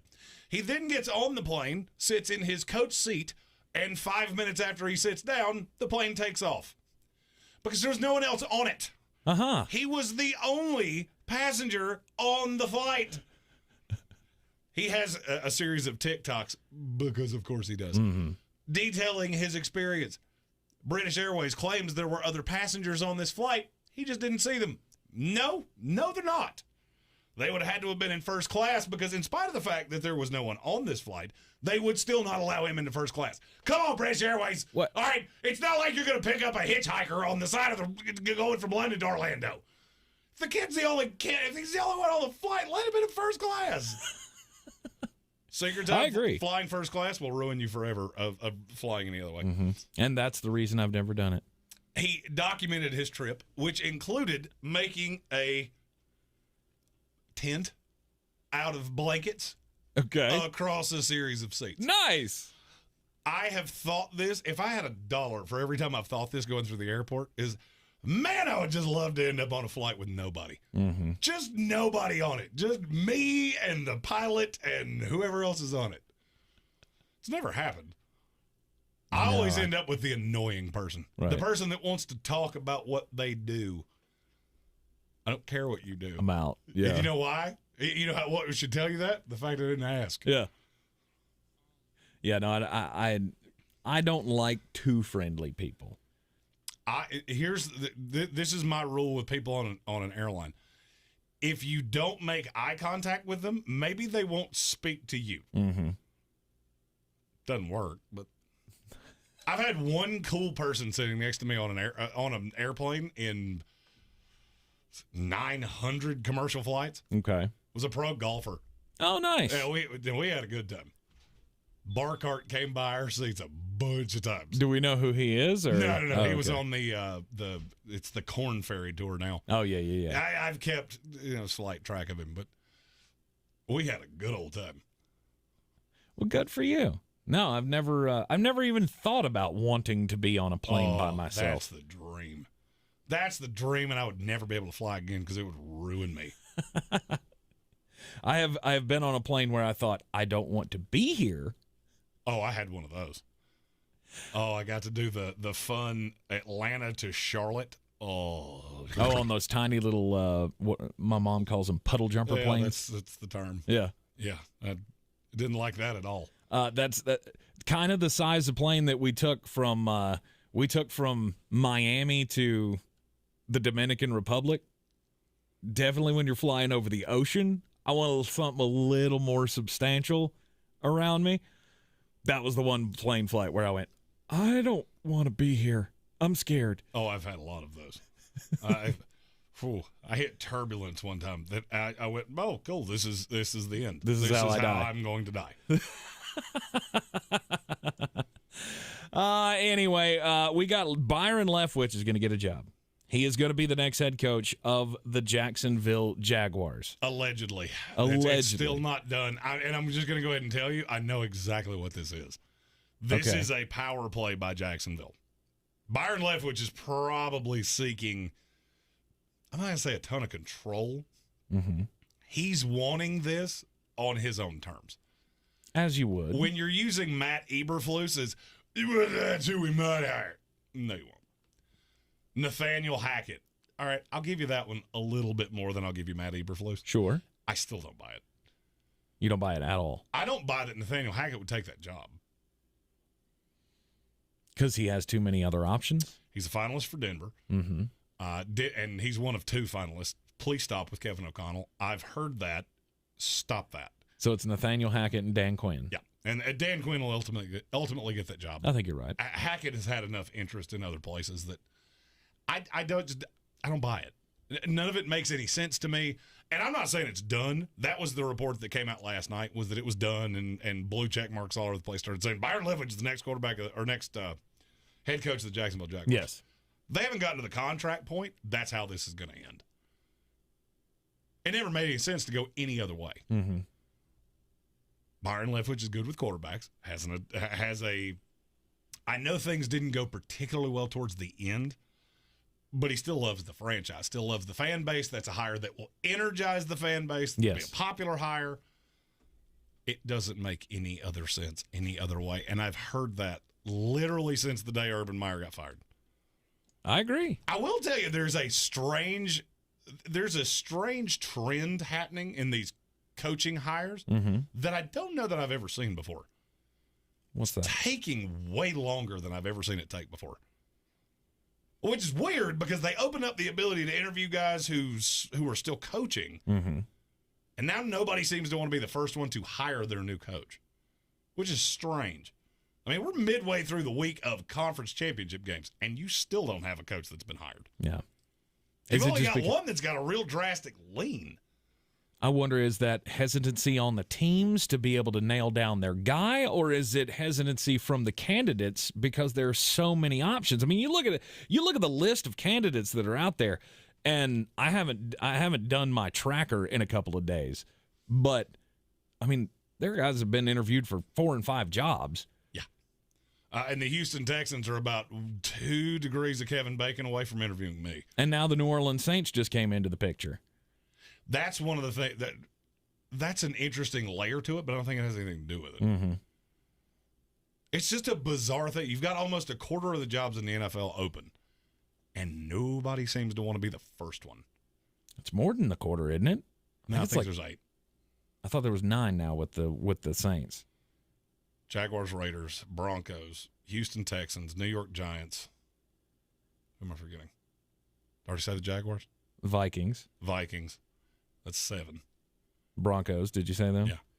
I'm 99% sure it was 8. There were 7, and then the Saints was 8. Okay. There are a lot of jobs open, and I wonder if that plays into it. Although some of these guys who are looking for their first time jobs, Urban Meyer's not necessarily the guy that I would seek a whole lot of advice from. But did you see his comments about it was the worst time of his life? It was the worst time. He said being an NFL head coach is the worst time I've ever had. It's a job that eats your soul away. Like, wow. And I think most of that goes to because you suck at your job. Well, Shad Khan was asked about his response to Urban Meyer's quote, and I remember this. Ditto. Yeah, it was the worst time of my life, too. Oh, absolutely. Just think back to a year ago when he was standing there saying, like, this is the guy. We know we got the guy. You remember my response to that? Audible laughter. He said that losing 5 games in a row at one point in the season was the worst feeling he's ever had. You weren't cut out for being an NFL head coach. Yeah, it was a bad fit. Stephen Tao asked in the comments, do you have to wait till a team is eliminated to hire their one of their coaches? Technically, no. Usually guys wait to do that until they're done. Yeah, I'm not leaving. You wouldn't necessarily have to leave. You could still, as a coordinator, you could still coach out the string. Yeah. The thing that's weird to me is the favorite in virtually every job is either unemployed or already out of the playoffs. The only coordinator that's still left that I think has any real shot of getting a job is Eric Bieniemy. Because there's not one in San Francisco. Nah, the offensive coordinator there, Mike McDaniel doesn't call him. I mean, he's a very smart guy, and I've heard he could be on Dan Quinn's staff if he takes a job. But I don't look for him to get a head coaching job. The Rams really don't have one. I mean, Kevin O'Connell's a finalist, quote, unquote, for the Broncos. Right. A couple teams asked to talk to Raheem Morris, but I don't buy that. But if you think about the favorite in Chicago is Leslie Frazier. He's already out. Daboll's the favorite in Miami. He's already out. Flores is unemployed. The Houston Texans may end up hiring me. The Raiders' favorite is Jim Harbaugh. It just doesn't make any sense. Like, why is this taking so long? Right. And I've yet to have anybody give me a good answer as to why. It's a very good point. Yesterday was a big day in the baseball world as we had the Hall of Fame class of 2022 selected. It was David Ortiz. He was the only one. He was the only one that got it. I'm going to talk about how angry I am about that, and I'm mad coming up in just a few moments. But here with more on the Baseball Hall of Fame, here's Caleb Peak with something to chew on. Ortiz into deep right field. Back is Sheffield. We'll see you later tonight. 4 huge outs picked up by Leskanic. A leadoff hit by Ramirez, and David Ortiz sends everybody home just over 5 hours after it began. 3 quick things to point out here. Number 1, whether you love Joe Buck or despise the man, he sounds exactly the same 14 years after that call from the ALCS in October 2004. Number 2, the subject of that call, 10-time All-Star, 7-time Silver Slugger, and 3-time World Series champion David Ortiz was a player who needs no asterisk. And number 3, the results of this year's MLB Hall of Fame voting show that this time around, the Baseball Writers of America actually did the job they signed up for, being the gatekeepers for Cooperstown and not the welcoming committee so many others seem to want them to be. This is Chew on That, brought to you by Ingles Markets. Low prices, love the savings. I'm Caleb Peak, and the news that Big Papi was inducted into the Baseball Hall in his first year of eligibility comes as no surprise whatsoever. David Ortiz, plain and simple, is an American success story. Born in the Dominican Republic, he played his way into being a household name in Boston, and eventually from sea to shining sea. He had a flair for the dramatic as one of the top-producing designated hitters in MLB history. Papi was so good with the lumber, he's only the second DH ever to be voted into the Hall by the writers, following Edgar Martinez back in 2019. Ortiz was an offensive machine, a man with a magnetic personality, and his fingerprints are all over the broken pieces of the Curse of the Bambino that now lies dead and buried at Fenway Park. David Ortiz was the architect of a career that stands alone, no asterisk needed. That's why, out of a Hall of Fame ballot replete with 30 iconic names of the game, he was the only one to draw 75% of the writers' votes for Cooperstown inclusion. For some of the remaining 29, it just isn't time. You've got to think that eventually, Bobby Abreu, Andrew Jones, Scott Rowland, with 63% of the required 75% of votes this year, will find their way into the Hall. If you ask me, the only thing keeping these 3 guys from official baseball immortality is the fact that first things have to come first. For so long, Rob Manfred, Bud Selig, and Major League Baseball kicked the can down the road when it came to making an official executive-level decision about what to do with the quote-unquote juicers. There was a point in time not so long ago when the league offices could have and should have come to a consensus on either A, promoting the barring of players who were found to have used anabolic steroids from induction in the Hall, or B, placing an official asterisk beside their name if that player holds some type of all-time record. Major League Baseball neglected to do either, allowing this inane, totally unproductive debate about a bygone era of the game to continue when, frankly, the sport's got much bigger fish to fry 25 years later. Because MLB failed to provide a blueprint for how to move forward, the Baseball Writers of America have now done that for us. And I hope baseball fans are listening to them. After 10 long years of hearing the same speculation over and over again, we finally got the answer to whether or not Barry Bonds, Roger Clemens, Sammy Sosa, and that specific ilk will ever be enshrined in Cooperstown. That answer is a big, fat, resounding no, as a decade has come and gone for Bonds, Clemens, Sosa, and company without them getting the call from the Hall, officially disqualifying them from the writers' ballot for as long as time shall stand. Now, that doesn't mean they'll never get into the Hall of Fame, since the Veterans Committee is responsible for a totally separate set of inductions that the writers have absolutely no say in. This also doesn't address Curt Schilling's 10 years on the ballot with nothing to show for it, because Schilling's problems have come post-career, and they haven't been drug-induced as much as they were tongue-induced, and I don't think that's fair at all. The verdict is clear, though, from the BBWA, and we all should have seen this coming with how they handled both Mark McGwire's situation from 2007 to 2016 and Rafael Palmeiro from 05 to 2014. Long story short, they ain't in, and it's completely and totally because of their admitted juicing. But Barry Bonds was the hitter. This is the all-time leader in home runs, breaking the records of both Babe Ruth and Hank Aaron. He was larger than life, quite literally, through the latter half of his career. And not only was he, at the time, the ultimate in power hitting, he was also baseball's rock star. At that time, Barry Bonds was more popular than Derek Jeter. Hell, Bonds was as close to a Michael Jordan type as MLB was going to get. His face was everywhere, on every magazine cover, and you couldn't find a ticket at AT&T Park. If there's anyone who can defy both his critics and his predecessors to find a way into the Hall, it would be Barry Bonds, right? By not taking a position on the to induct or not to induct debate, MLB by default left one of the game's defining questions to be hashed out at the ballot box. Now the writers have spoken, and they were willing to do what MLB never had the intestinal fortitude to accomplish. That asterisk, alongside all the accomplishments, even though you can't see it, is definitely there.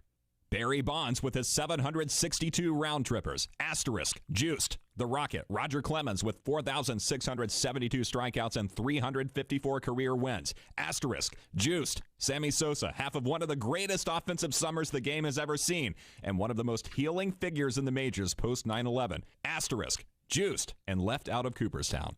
No, the league office never picked a side when it came to one of the hardest to swallow periods in MLB's history. But as far as the juiced era is concerned, this unofficial indictment from the Baseball Writers of America is the most official ruling I think we'll ever get. Close the book on the 90s, and let's get ready for the Roaring 20s. Oh, by the way, let the kids play. I'm Caleb Peak. That's something to chew on. This is your time saver traffic on the new ESPN Asheville. No problems on the interstates. 240 westbound on the Captain Jeff Bowen Bridge. Traffic volume is busy. Near Avery Creek, Bavard Road northbound, approaching Long Shoals Road. Delays. Sweeten Creek Road southbound, stop and go between the Blue Ridge Parkway and Mills Gap Road. Hendersonville Road moving incident free. On Cane Creek Road near Concord Road, seeing congestion in both directions here. Check the drive time from downtown Asheville to Asheville Regional Airport via 240 westbound and 26 eastbound. Drive time 18 minutes. I'm Lyndon Field with your Time Saver Traffic. This report is sponsored by Think It Up. Think It Up is an initiative to activate student-powered, teacher-led learning projects. Students and teachers, how can you spark great learning experiences in your classrooms today? Join at thinkitup.org. Right now, there are young people across the world facing a tough choice. Continue their dream of education or drop out to help their family put food on the table. You can help change their future in a single moment. See how far your support can go at unbound.org. Sometimes it's the little victories that mean the most. At Ingalls, we know there's no one you'd rather share those miniature memorable moments with than family. Ingalls, all the ingredients for family. This week at Ingalls, select sizes and varieties Cheez-It crackers, 2 for $6. Select sizes and varieties Dunkin' Bag or K-Cup coffee, $4.98 each. And select sizes and varieties General Mills cereal, 2 for $5. Ingalls, low prices, love the savings. I believe real estate isn't about properties. It's about people. I am Clarissa Marshall with eXp Realty, serving all of Western North Carolina. Navigating the home buying and selling journey can feel overwhelming at times, and that's why having an agent who cares about you and your needs is key. I'm a native of Western North Carolina, and I close over a home a week. I'm an expert in the market, pricing my sellers correctly to net you the most money, and working as a skilled negotiator for my buyers. Please give me a call today at 828-774-6343 to set up a complimentary market analysis. Welcome back into the Sportsocracy. Flostradamus, you got 5 on it tonight? Last night went about as poorly, literally, as it could possibly go. Tonight, you got to take your swings, and I'm going to do that. I've actually already given you 2 of these picks because I am that confident. First, I got 50 on it. The Miami Heat tonight take on the New York Knicks. That Knicks team is bad. They have been terrible over the last month, and teams that really mess with them are teams that can shut down R.J. Barrett because he is who the offense runs through. I got 50 on it, Miami Heat minus 5.5. I also have 50 on it. The Phoenix Suns are only a 1.5-point favorite at Utah. Them being on the road does mess with me, but I'm going to stick by the theory of anytime I catch the Suns under a 3-point favorite, anytime it's less than a possession, I'm going to take the Suns. I got 50 on it. Suns minus 1.5. Finally, I got 25 on it. Texas A&M and LSU. I'm going to go under the 131.5. Texas A&M is not a team that a lot of people talk about, but they play really good defense. LSU's going to be missing one of their best players. I could see this being a grinded out game. I got 25 on it, under 131.5 between Texas A&M and LSU. And remember, you can take those wagers over to betus.com, betus.com. Use the promo code Sportsocracy and get a 125% deposit bonus. Dirty Turkish back flat. I'm as mad as hell, and I'm not going to take this anymore. Back flat. Good. Let the hate flow through you. I'm Tank Spencer, and I'm mad because yesterday, despite the fact that David Ortiz got voted into the Hall of Fame, and I am, of course, a huge Big Papi fan, being a Red Sox fan, I could not be more put out with the Hall of Fame process in Major League Baseball. We all knew it wasn't going to happen. We all knew Barry Bonds and Roger Clemens were not getting in, and they were going to have to, be off the ballot after 10 years of the writers thumbing their nose at them. But my question is why?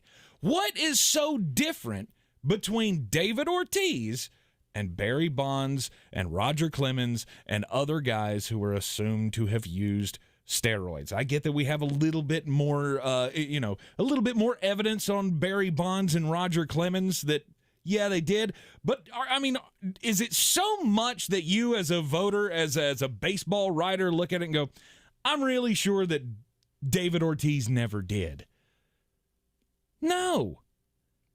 I think you have enough to go on to think maybe he did do some juicing. He was hooked up with Manny Ramirez for all those years in Boston. He was named in the Mitchell report. He came from Minnesota where he didn't do a whole lot of home run hitting to Boston. And when he got up with Manny, that's when he started hitting the jacks. I have said this before. I don't know that David Ortiz is clean, but what I do know about David Ortiz is he's a very lovable guy.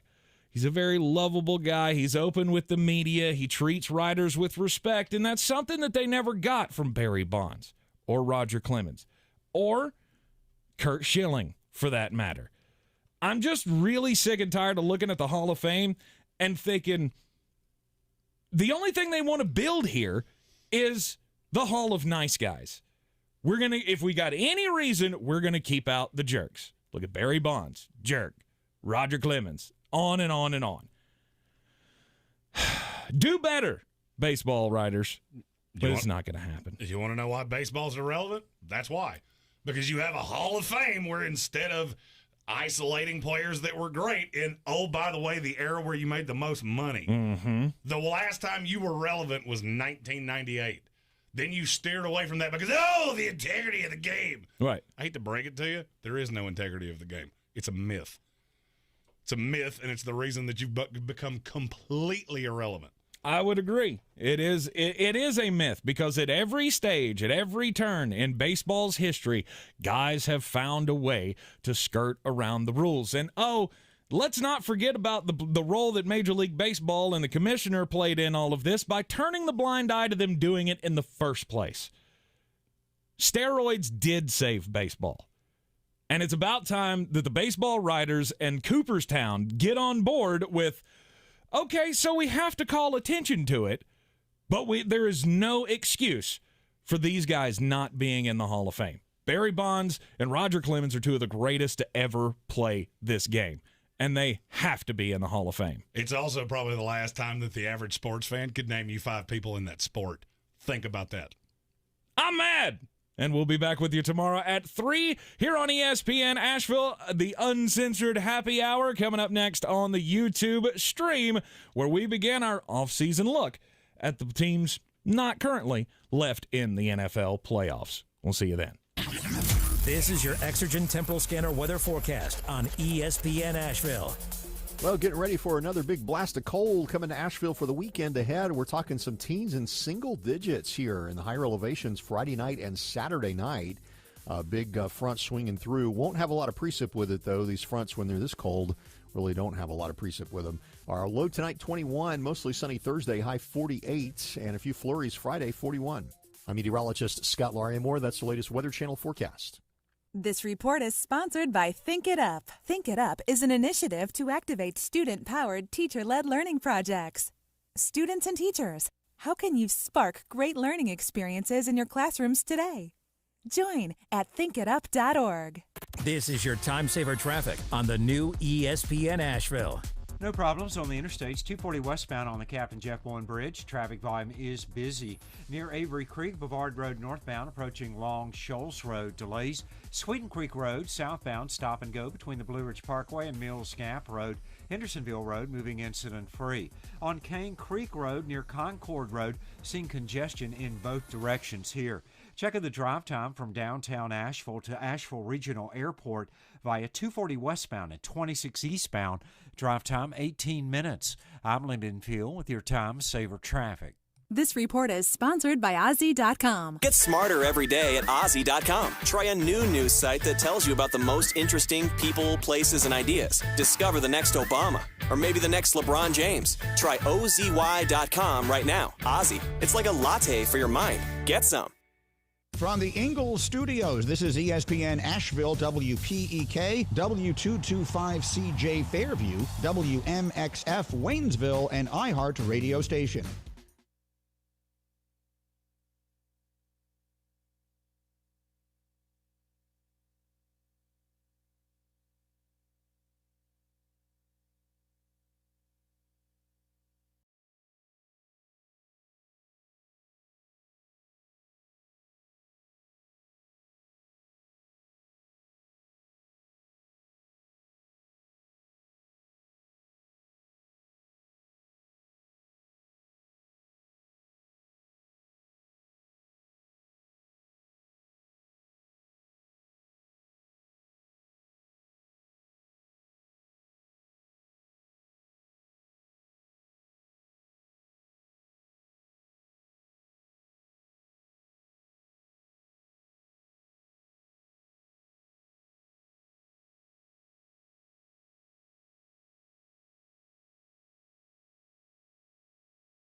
The following program is intended for mature audiences.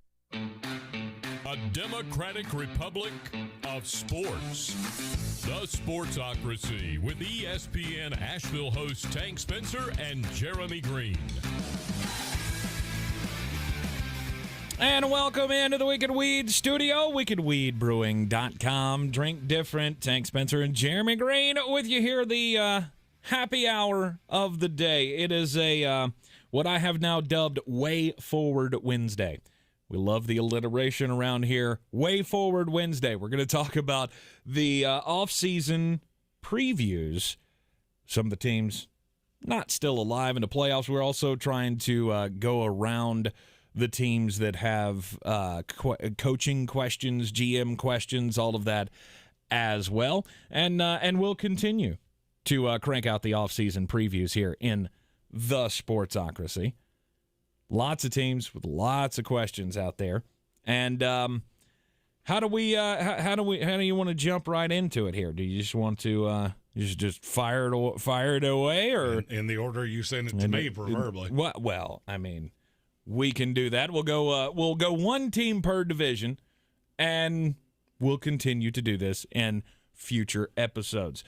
So the New England Patriots from the AFC East. I had to make Jeremy start out with his least favorite team in his own division. Oh, I do hate the New England Patriots, but I have to give them credit. Last year you were in vaguely the same boat you're in this year. Mm-hmm. I just don't feel like you're good enough to be Super Bowl competitive. However, they did a good job with their first 2 picks of the draft. You hit with Mac Jones, you hit with Christian Barmore, which is a good thing because the rest of your class was completely fucking irrelevant. And that is the nicest way I can say that. I don't know that I've ever seen a class where the first 2 picks were so good and literally the rest of it was non-applicable. They got a first rounder, their own first rounder, second rounder, third rounder, fourth rounder. The only other pick they have is the 6th rounder from the Rams for Sony Michel. Mm-hmm. They also are not flush with money. You kind of shot your financial wad last year. Well, you went out and spent, $80 bajillion and ended up getting, one of them was a tight end that you didn't really get anything out of. Jonnu Smith, obviously, I think he was no doubt the loser in the free agency spend. And that's the thing of what I said last year. A lot of people thought I was being, you're being a Patriots hater. No, it's not that. It's that now you're completely leveraged because if you look at every guy they signed last year, you're stuck with them. Mm-hmm. You're stuck with Hunter Henry. You're stuck with Jonnu Smith. You're pretty well stuck with Nelson Aguilar. All right, so what are you going to do? You want to rearrange chairs on the Titanic? More power to you.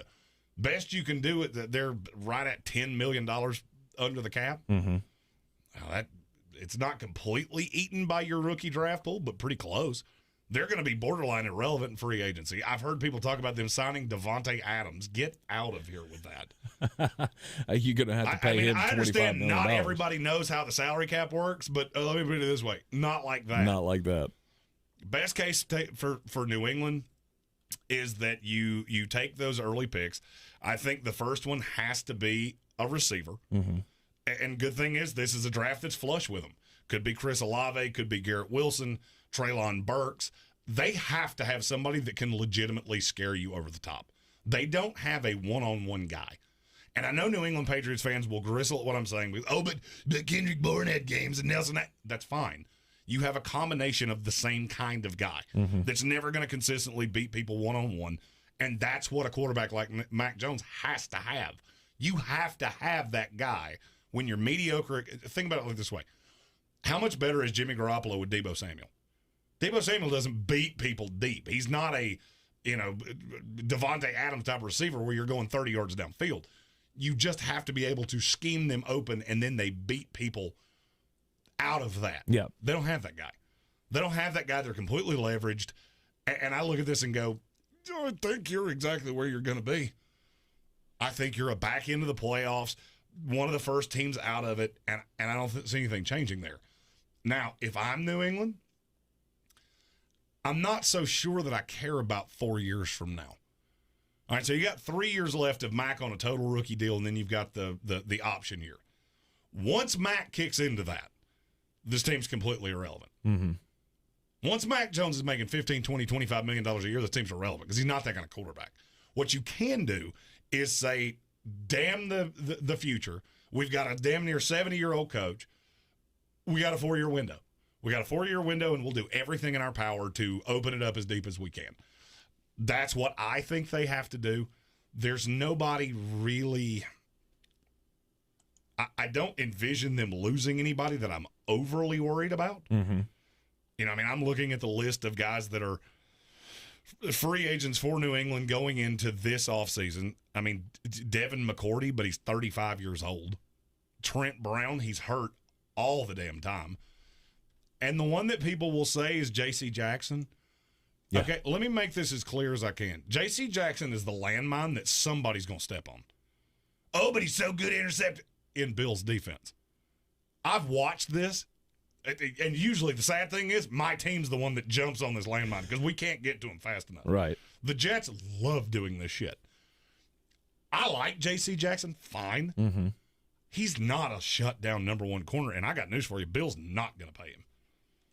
Do you have any idea what his assumed market value is right now? Oh, and this is according to Sport Track. I'm going to guess. Average annual value, AAV. How many million per year? How many million per year? Let me see here. I'm going to go with 15.5. Too low. By a great deal. 18? Still too low. Is it 20? It's 20.5. Oh, my gosh. And he'll get it. I have no doubt he'll get it. Right. He's not going to get it from Bill. They'll let him walk. They'll take the compensatory pick, and they'll be fine. I don't think he's the number one shutdown corner. Why? I mean, just because he gets burnt? It's not so much that he gets burned. It's that he gets schemed into being better than he is. Ah, I got you. Name me the corner that's ever left Bill Belichick. They got better. I'll save you the time. Yeah, they ain't one. There's not one. Most of them leave. But all right, think about it this way. He turned Jalen Mills, who I genuinely thought at times had money on the team Philly was playing, and turned him into I'm not going to say he was great, but he was a legitimate starting corner in the league. Agreed. Bill does not care. He'll go draft some schmuck in the 4th round, replace J.C. Jackson, and call it a net positive of not having to pay him. Right. I see this team exactly where they are. You don't have the ability to add the impact guy. And I think without that, your offense is just going to be what it is. You're going to be a run-heavy team that tries to baby the fact that you're mediocre at quarterback. You don't have the one-on-one guy to beat teams deep. And you're going to get into January, and the fact that your quarterback doesn't like to play in a quote is going to be a problem. Wise motherfucker said that when they drafted him. This guy. Yeah, you did. From Florida, played at Alabama, probably never seen weather below 50, and you think he's going to play in New England in December. Okay. You know better not do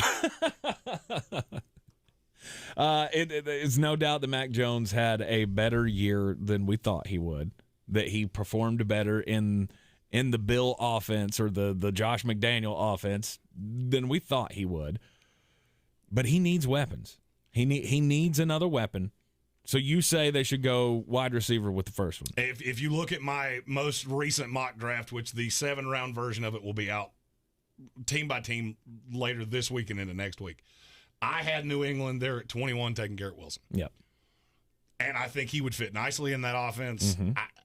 You're going to have to take one of those guys. All right, so at 21, they would have had the choice between Garrett Wilson, Treylon Burks, Chris Olave, Wan'Dale Robinson, who's the one that I'm really hoping you stay away from because I don't want to hate him, and John Dodson.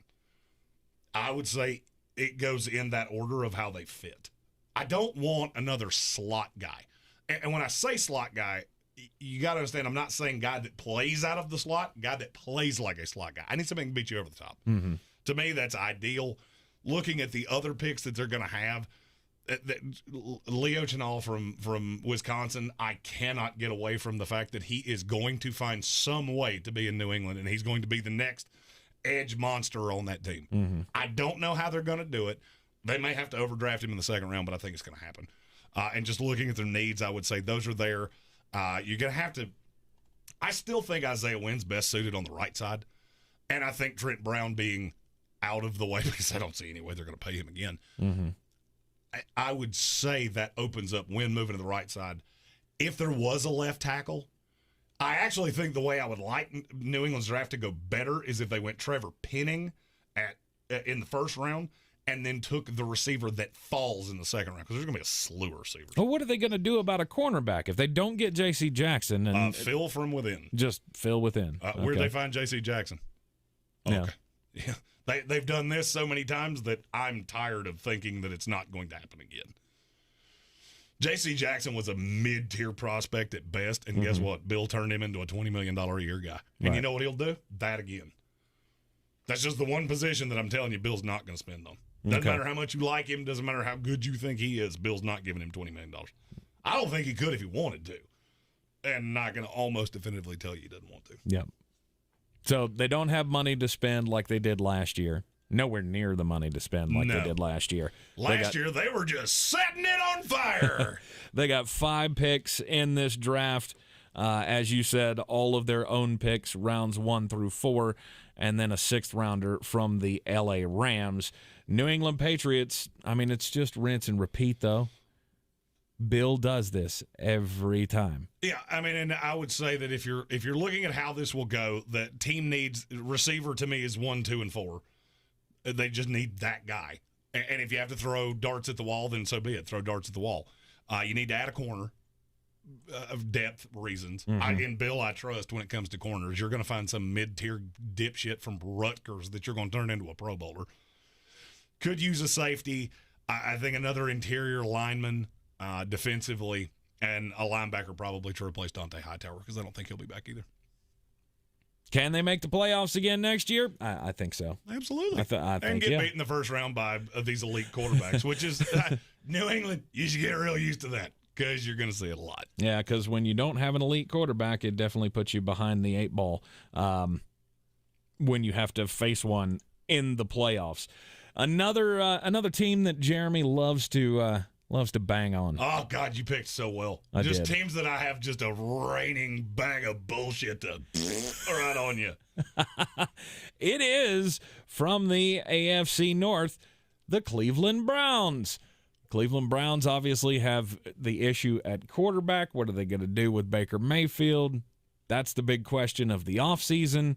Do you extend him? Do you just let him play on the on the extension? What do you think they do?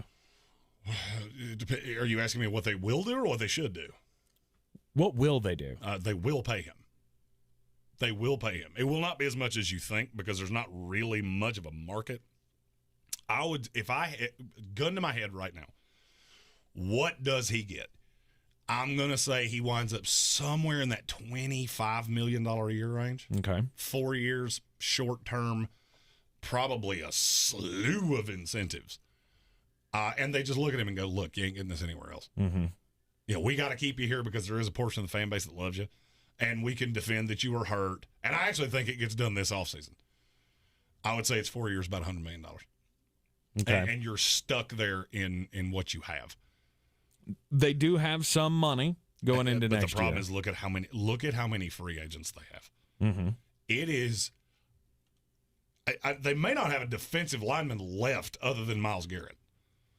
Like, it's Myles Garrett almost all by his whittle wants him. Mm-hmm. Tack McKinley, Malik McDowell, who was an unbelievable find for them. Jadeveon Clowney, who claims he wants to be back. Right. You're going to have to do something with that. That's why if you look at my first round mock, the one that's up now, I actually haven't taken David Ajabo, not a receiver. Mm-hmm. Everybody, and trust me, damn near every mock draft you see is going to have Cleveland taking a receiver in the first round. It's probably going to be one of those Ohio State guys. Well, yeah, because you got to find. Love doing that. Or mock drafters love doing that. Yeah, because you got to find a replacement for Odell Beckham Jr. and possibly Jarvis Landry, depending on how that goes. This draft is flush with receivers. What this draft is not flush with is guys that can come in and be an edge presence right off the jump. Mm-hmm. I think David Ajabo can, and he's just multiple enough that he makes sense for them. They have a ton of people hitting the market. In Njoku. Mm-hmm. And I know that's not one that really resonates because, we've got Austin Hooper. The best tight end play I've seen from Cleveland's been from Njoku. Yeah. And when you have a quarterback that's this bad, and yes, I do think he's bad. I think he's he's an average NFL quarterback. No, the fuck he's not. He's exactly what I told you was when he came out in the draft. He's just bad. He's just not good. He's physically limited as hell. The more money he makes, the less the surrounding cast is going to be, and the more obvious it becomes. This is your time. Damn it. Every day. Yeah.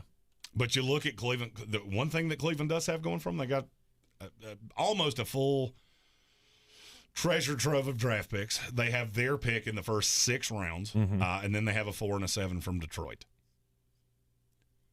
So they have the ability to pick up, affordable talent in the draft. And they've drafted reasonably well. Mm-hmm. There have been some misses, but you've done a pretty good job of accumulating talent here.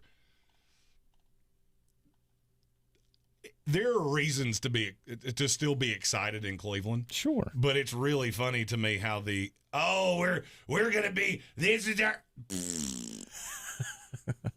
and it all turns back to the quarterback. Mm-hmm. But I tried to tell you that when you took him first overall, and nobody wanted to listen. Oh, you know what you're fucking talking about. Yeah, I bet if you had to do that all over again, you'd listen to me on Josh Allen, wouldn't you? According to Over the Cap, they've got $28 million to spend in free agency. If you had to, your wish list for this team in free agency, do you have anybody in mind? Bringing Jadeveon Clowney back is going to be really important, because that's a high-end player that actually wants to be in Cleveland. You got to remember, this is still not an attractive free agent destination. Mm-hmm. You're not going to get guys just flocking to Cleveland. So for me, I want to bring back all of those things that were around Baker, run it back in the hopes that, he can be more what he was 2 years ago than what he was a year ago. You just don't have a lot of options. Obviously, they blamed a lot on the shoulder and the torn labrum. Well, I mean, and I understand that. Of the only course. problem is that if that's what you're going to blame that on, then he did it 4 years ago. It's kind of like coronavirus with Cam Newton. Like, okay, if that's what crushed his career, then why did he get it in 2016? Right. If injuries are why Baker looks so bad, then why have you not been able to beat anybody that was above 500 outside of, I think, 3 times as a starter? Yep. And 2 of them were the same team. So, you can have hope, and I understand why you would. This front office has drafted reasonably well. If you're looking at team needs, I believe the biggest team need is addressing that defensive line. That defense has to stay as good as it was. Mm-hmm. If the defense is what takes a step back, then you're really going to see a marked difference. I mean, this is a team that, to me, could fall off the world if you can't get the pressure, if you don't have somebody on the opposite side of Myles Garrett, if you can't play these 17-14 games. If you start just heaping this on Baker, it's going to become more obvious by the day. Rest of the wish list, you obviously need a number 1 receiver. Mm-hmm. Good thing. That's one of the deepest positions in this draft. Right. One of the other deepest positions in this draft, edge guys. So, I mean, if you want something to be excited about if you're Cleveland, you're not crushed financially. The things you need are things that you can attain. But for me, it all comes back to Baker, and that's where it all comes tumbling after. Yep. This team will only go as far as Baker Mayfield can take them, and there's very little faith that he can do anything more than he did this year with that team.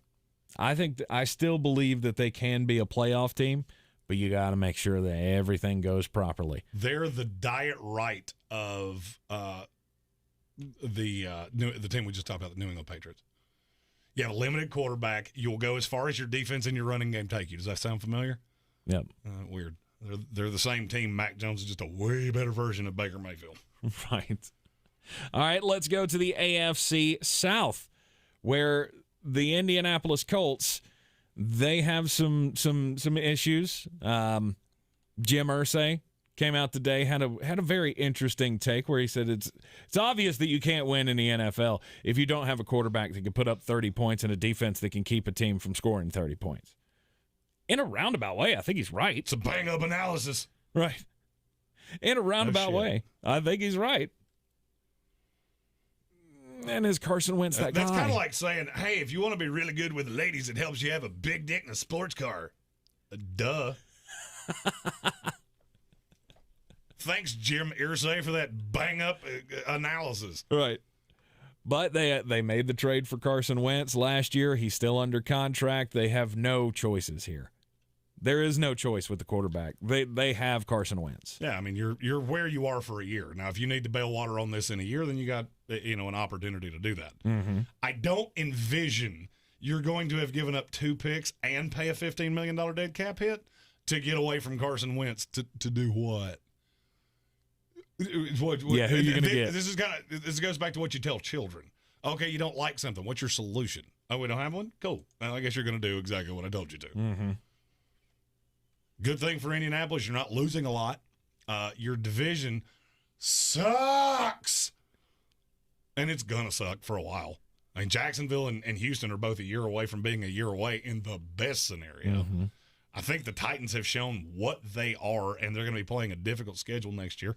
Wouldn't shock me in the least if the Colts won the division next year. The things that I look at with them that I firmly believe you're going to need quick, fast, and in a hurry, you're going to need a receiver on the other side of Michael Pittman.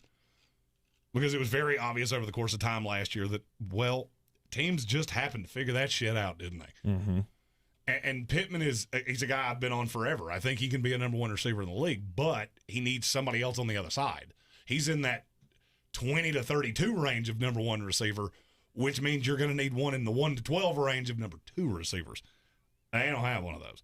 And you're getting ready to I would wager T.Y. Hilton's not coming back to this team. Mm-hmm. I just don't know. I don't know why you would do it. He lives hurt. Yeah, and I don't know what he would demand salary-wise. I'm going to say he'll be in the 8 to 10 range. He's going to be right about where Juju Smith-Schuster was last year. Which is way too much for me. Well, I mean, I would rather have Juju Smith-Schuster, who's, by the way, just hate to tell you this, but after the injury, he's going to be in the same range he was last year. That's a player that I look at, because I know you're going to ask me this, because name somebody that could mitigate a lot of problems for them. If I'm Indianapolis, here's how I look at this. I have enough money. They're about $40 million south of the cap. I've got enough money that I can go take a risk on a young player coming into free agency. Maybe that has injury issues or whatever the case may be. However you got here, I can take a risk on that guy. And mentally, I can say that Juju Smith-Schuster's 24 or 25 years old. I don't remember which one. I think he's 25. 25. And that's my first-round pick. Okay, would I have gotten a better player than Juju Smith-Schuster at 15? No. No. So that's my first-round pick mentally. That's how I'm going to build this team. I'm going to go get a value that I'm not going to overpay for. And for a year, that's going to be my first-round pick. So you go get Juju, put him on the other side of Michael Pittman. You've got a phenomenal line on the interior.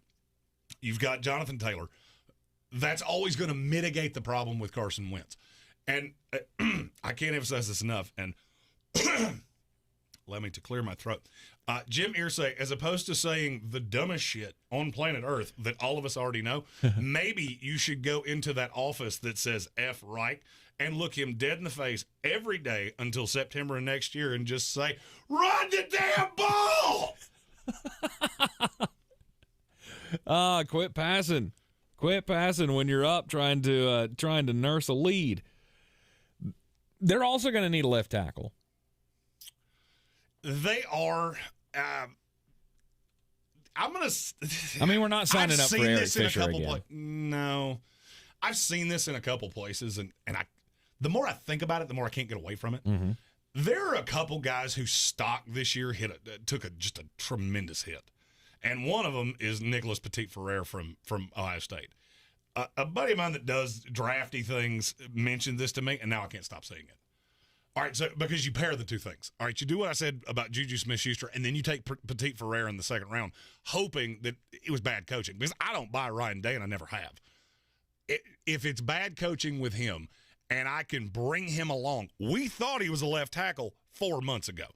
That tape didn't evaporate into the ether.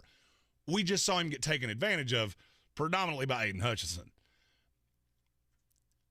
If I can develop him along and you tell me that I add one of those young free agents in that same vein and I can get somebody like Petit-Ferrer, that fixes two of my biggest problems. Because I do have to have somebody on the opposite side and I have to have a left tackle. Now, other things you need, it would be nice if you could add a corner. Tight ends, I think Indianapolis just like churns out 6'4", unathletic dudes that catch pretty well. Mo Alley Cox notwithstanding. He's super athletic. He just don't catch so good. Right. And yes, I said it that way on purpose. I'm not as worried about that. I still feel like the Jack Doyles and the Mo Alley Coxes of the world can work in that offense if you've got somebody else to take the heat off them. The best we saw the Colts was the very little bit of where T.Y. Hilton was half-ass healthy. Yes. All right, so you give me somebody that can stay healthy, that can play that role. Maybe you draft a receiver in the mid-rounds. There are a lot of guys. Sky Moore out of Western Michigan. Mm-hmm. That's by the way, please tap out on Paris Campbell. I am so tired of saying that name. I do that at least one time a year. Mm-hmm. Oh, but Paris Campbell's coming back. Who gives a shit? Okay? It's never going to happen. That's become like absurdly ridiculous. I understand you just burned up a pick on him, but just tap out, okay? Yep. All right, and like you said, they have the money to spend. What, $40 million? $41 million. It's 40.8 or something like that. Yeah. I have seen already, people trying to pinpoint, are they going to go after a left tackle in free agency? Will they be one of the teams that's in on Orlando Brown Jr.? I know. Please don't. I know he's not one of your favorites. Please don't do that. I don't care that he made the Pro Bowl. Mm-hmm. That really just proves how fucking stupid the Pro Bowl is. But the Colts have a chance here to really make a run in the AFC South. I agree. I think you have a lot of reason to be excited if you're an Indianapolis Colts fan. I'm your Huckleberry. Bengals Nation 9, welcome to the House of Reprehensibles. Good to see you, our friend. Welcome in. And I have to say this for all of the Bengals fans, because there's no doubt we have more Bengals fans than we have any other team that's not the Carolina Panthers, which is the market we're in. Hooday, I am your biggest fan this week because I am already sick of Pat Mahomes. I dealt with 20 years of Darth Vader. I am not signing up for one with an annoying fucking wife and annoying TikTok brother. Please beat the bejesus out of Kansas City. I really hope they do. I don't think it's going to happen. And, guy can't pick his family. Don't knock him because of that. They're both insufferable. I mean, he could Good pick his wife. Lord. Yeah, he picked his wife. Thanks for casting that aspersion upon us there, Kermit. God bless. I wouldn't have done better. Life wouldn't have been better if she was working at a fucking Perkins. Mm-hmm. Oh, wait. Make the Tiger Woods joke. I set you up for it. I lobbed it at you. Just a bit outside. All right, let's talk about the AFC West. The AFC West, today we will feature the Los Angeles Chargers. The team that... And this is a team that I'm really glad you picked to put them in the first day of doing this, because I really want to clarify some things I've said about them. Okay. I feel like people at this point think I'm super down on LA. It's a projection based on the ownership group and the management and all of the things. Could you turn this around? I can't believe I'm about to say this in the way I'm going to say it, because I said this vice versa for about 3 months. And Aboye, one of our great Bengals fans, pointed this out. I said about week 5, the Bengals could end up being the 2022 version of the LA Chargers. Yes. Okay, I said that wrong. We played Mad Libs, and I swapped the nouns. The Chargers could end up being the 2022 version of the Cincinnati Bengals. They have a lot of things in place, and a lot of what it is that they need, I'm not going to say it's fluff.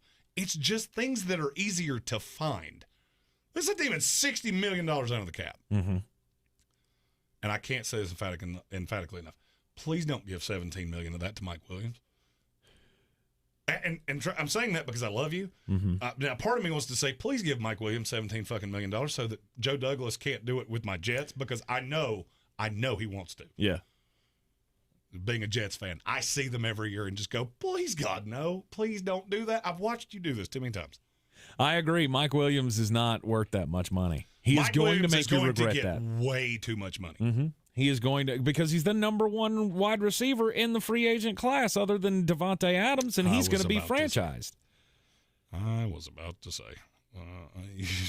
That's a really weird way to say Devontae Adams' name. Top 3 wide receivers in this free agency class is Devontae Adams, Chris Godwin, and Mike Williams. And the only reason Mike Williams is ahead of Chris Godwin is because Godwin's got the ACL. Oh, let's see if I agree with you on that. Let me look at my I haven't looked at my... Oh, no, I don't agree with you. You don't agree with me? No, hell no. As a matter of fact, who am I forgetting? Allen Robinson. Yeah. I would rather have Allen Robinson than Mike Williams, and it's not even close. All right, yeah. I forgot about Allen Robinson. Yeah. Excuse me. But the thing, the thing that you've got to remember with every day is a field trip. I'm going to assume you're a Bengals fan as well, because I can always tell the Bengals fans because they leave a nice parade of the kitty cats. It's we need a fucking tiger. I mean, not like a big one, like or a stuffed one. A stuffed tiger. I was going to say, you can't get a small tiger because small tigers become big tigers. Well, okay. Are they like goldfish that if you keep them in a small tank, they stay small? No. No, if you keep them in a small cage, they call PETA. And you definitely don't want those nut jobs on your case. No shit. I don't even like pita bread because I don't want those people anywhere fucking near me. Rob Johnson asked in the comments, is Kenneth Murray a bust? As of right now, yes. But you can mitigate that. And that leads me into the actual analysis of the Chargers. Okay. They're not actually losing as much as everybody thinks they are. And they've got damn near $60 million in cap space. And I could argue that outside of Mike Williams, who are you really upset that you're going to lose? I mean, I like Linville Joseph, but Linville Joseph was brought in here to be the stalwart of a great run defense. Your run defense was fucking awful. Kyler Fackrell, who, God, I remember a year that I just was drunk on him. This is like O'Day Abushi? Fourth team now. Oh, don't say that name. The Jets drafted him. That's a bad word in my lexicon.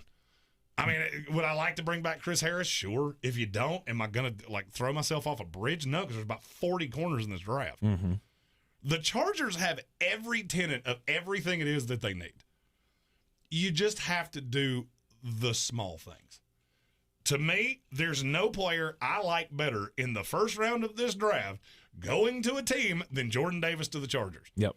This is one of those things that I think is like written in the stars. If this doesn't happen, you should both be very disappointed. Jordan Davis at 17 to the Chargers makes infinitely more sense than damn near anything I could possibly say. I agree. That fixes a lot of the issues against the run. I also think you need a between the tackles running back for first and second down so you can use Austin Eckler as the gadgety player that he is. I know that's hard for people to hear. He's a gadget, gimmicky-ass running back.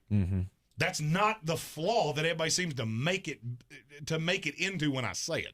You just need somebody that when you need 3 yards can go get you 3 damn yards. The DeMarco Murray type. Well, here's the bright side. There's a fuck ton of those in this draft. And by a fuck ton, I mean like 12. Okay, that's a fuck ton. A couple's 2, right. A few is 3, a fuck ton's 12. Yeah. So first round of the draft, you foresee them going Jordan Davis. Jordan Davis. Then no other name will be accepted. And then so second round, that's where you would grab the running back? No, and I don't think you have to. I think you can actually go get a guy. And I mean, there's a litany of them. His name just went out. Ford, Jerome Ford from Cincinnati. That's the one that I'm just, please do that. But back into the third round, fourth round, somewhere in there. Just simply because he is such a fucking little battering ram. And this line is so good, and that would make, because I really like him, and I need him to wind up on a team where good things can happen, or it makes me look like a dumb shit. Right. And this is probably the best location humanly possible for them. Okay. So, I mean, the Chargers, it is not as bleak as we just did, the quarterback recasting, and I said Justin Herbert was the never there. All right, that's a projection based on the franchise. I'd have said the same thing about the Bengals a damn year ago, and here we are. We're 3 days away from them playing the AFC Championship game. The Chargers can be that team. They're good in they're in good financial shape. You just have to avoid giving that albatross contract, Mike Williams, that you're going to regret forever. And just looking at other things I would like to see. I would like to see a more consistent right tackle. I feel like with Rashawn Slater on the left side, playing the fun bounce around game of Brian Balaga, who gets hurt, wiping tears out of his eyes. Okay, can we just stop that? Like, there's enough right tackles in this draft. That to me is something they need to look to address in the second round. I like Donald Parham. I always have. But could you have a more consistent 3-down tight end? Sure. Charlie Kohler is a guy I would love in this offense out of Iowa State. There are a few others that are further down. And you'll see wide receiver. I'm just going to level. I don't think it's a need because I love Josh Palmer. Yeah. I love Keenan Allen. I love Jalen Guyton. I'm good with all of those things. You just got to figure out how to stop people from, what's that thing I said? Running the damn ball!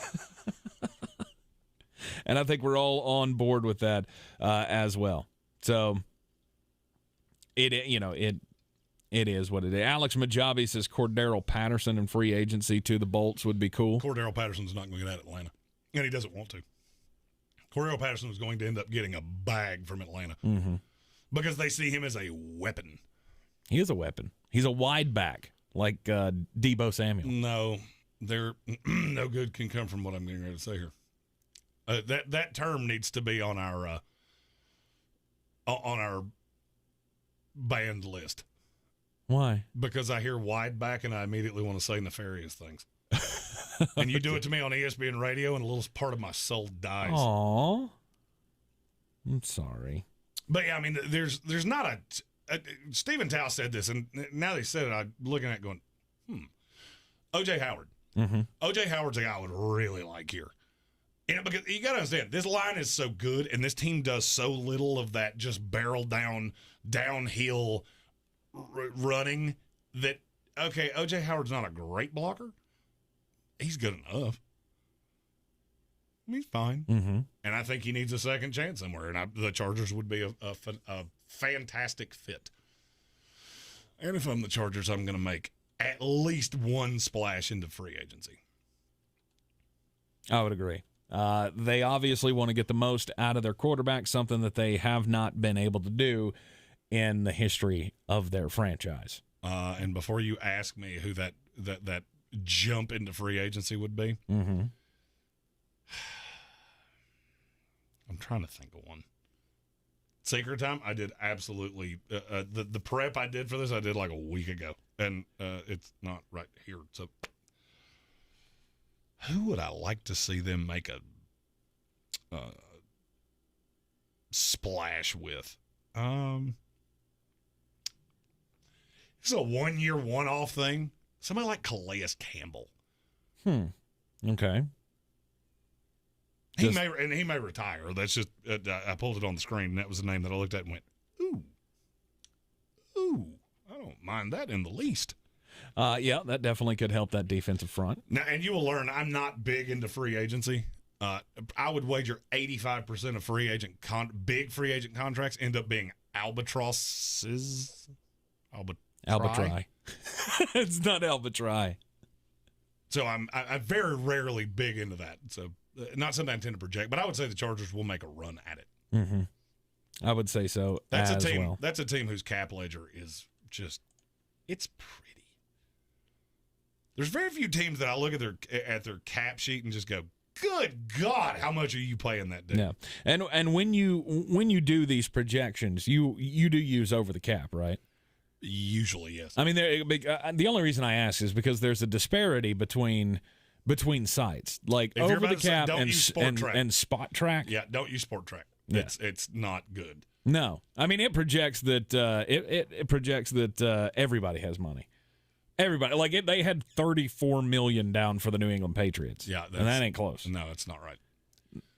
So Chargers, according to over the cap, they've got just under $60 million. They got 58 and some change. They'll be able to dive into the pool. Yes, and they should. All right, now let's head over to the NFC. NFC East. First up, we'll talk about the Washington football team. The Washington Fuckets. Or the Commanders, or the Admirals. Or the Fuckets until they give me a name. The Fuckets. Well, you only have to wait 6 more days. February the 2nd. I believe it when I say it. Is the day that they said that they were going to let us know what their new name is going to be. But for now, the Washington Fuckets, the 2022 offseason preview. Well, here's the thing. Kim Kardashian told Kanye West she was going to love him forever. That turned out to be bullshit. So, who's shocked? Nope. Not getting a disagreement from me. Right. Who the fuck cares? And now Kanye's going to... I'm broke as shit, and I don't mind saying it. Marry a Kardashian, you get what you get. The Washington football team, they do have money to spend this offseason. $34 million in cap space. They got to find a quarterback. And that has to be the number one thing on their list, right? And that is going to be such a daunting... I mean, it's going to be so much. The one that I can't get away from is Garoppolo. If I had a one with a bullet for Washington, I don't care what it costs on Garoppolo. Agreed. If you have to give up 42, who gives a shit? You have money. He fits your offense. It makes all the sense in the world. And they damn near have to move him. And if you told me Garoppolo is the quarterback on this team, I'm just telling you, the NFC East is better than people think it is. I believe that Taylor Heineke has proven that he is a really solid backup in this league. He's half-ass too. That's what he is. This team needs a quarterback. There's not many of them out there. Stop with Aaron Rodgers. It's not fucking happening. Russell Wilson. I've already heard that one too. I mean, if it were to come available, yes, you got to make the call. I don't want to gut my team to go get Russell Wilson because I don't think that's where this team is. I can have Jimmy Garoppolo for a 2, or I can have Russell Wilson for 2 1s and 2 2s. Give me Jimmy Garoppolo, and I won't think about it for 10 seconds. I think it fits his team better. Yep. And, okay, maybe a coordinator that could actually figure out how to coordinate this defense. Is there a more overrated coach in this world than Jack Del Rio? No. I know everybody likes him, but there have been way too many times. This is one of those places that, you know what, if I'm Ron Rivera, I'm just, hey, Don Martindale, how do you feel about Washington? Right. Like, do you like the Maryland, the Beltway area? How do you feel about that? How would that make you feel, Ravens fans? Stephen Tao, would that make you feel any kind of way? Wink Martindale stays in the media market and goes over to the Washington football team? That'd be less than ideal for all Ravens fans. The big offseason decision for Washington is going to be Brandon Sheriff.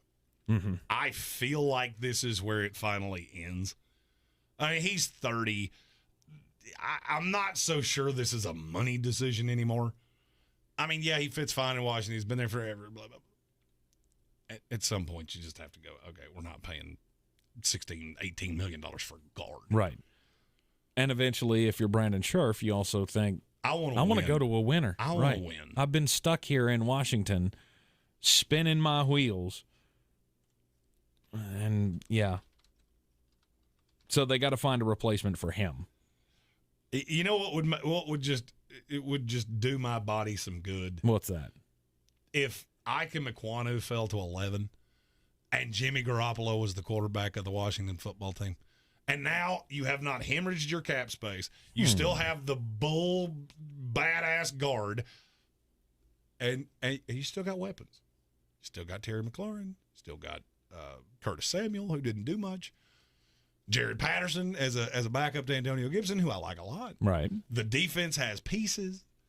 But what I find more likely is that they'll either take Nakobe Dean or Devin Lloyd at 11. You can put that guy beside Jamin Davis. Let him call the damn defense. Jamin Davis is a hyper athlete.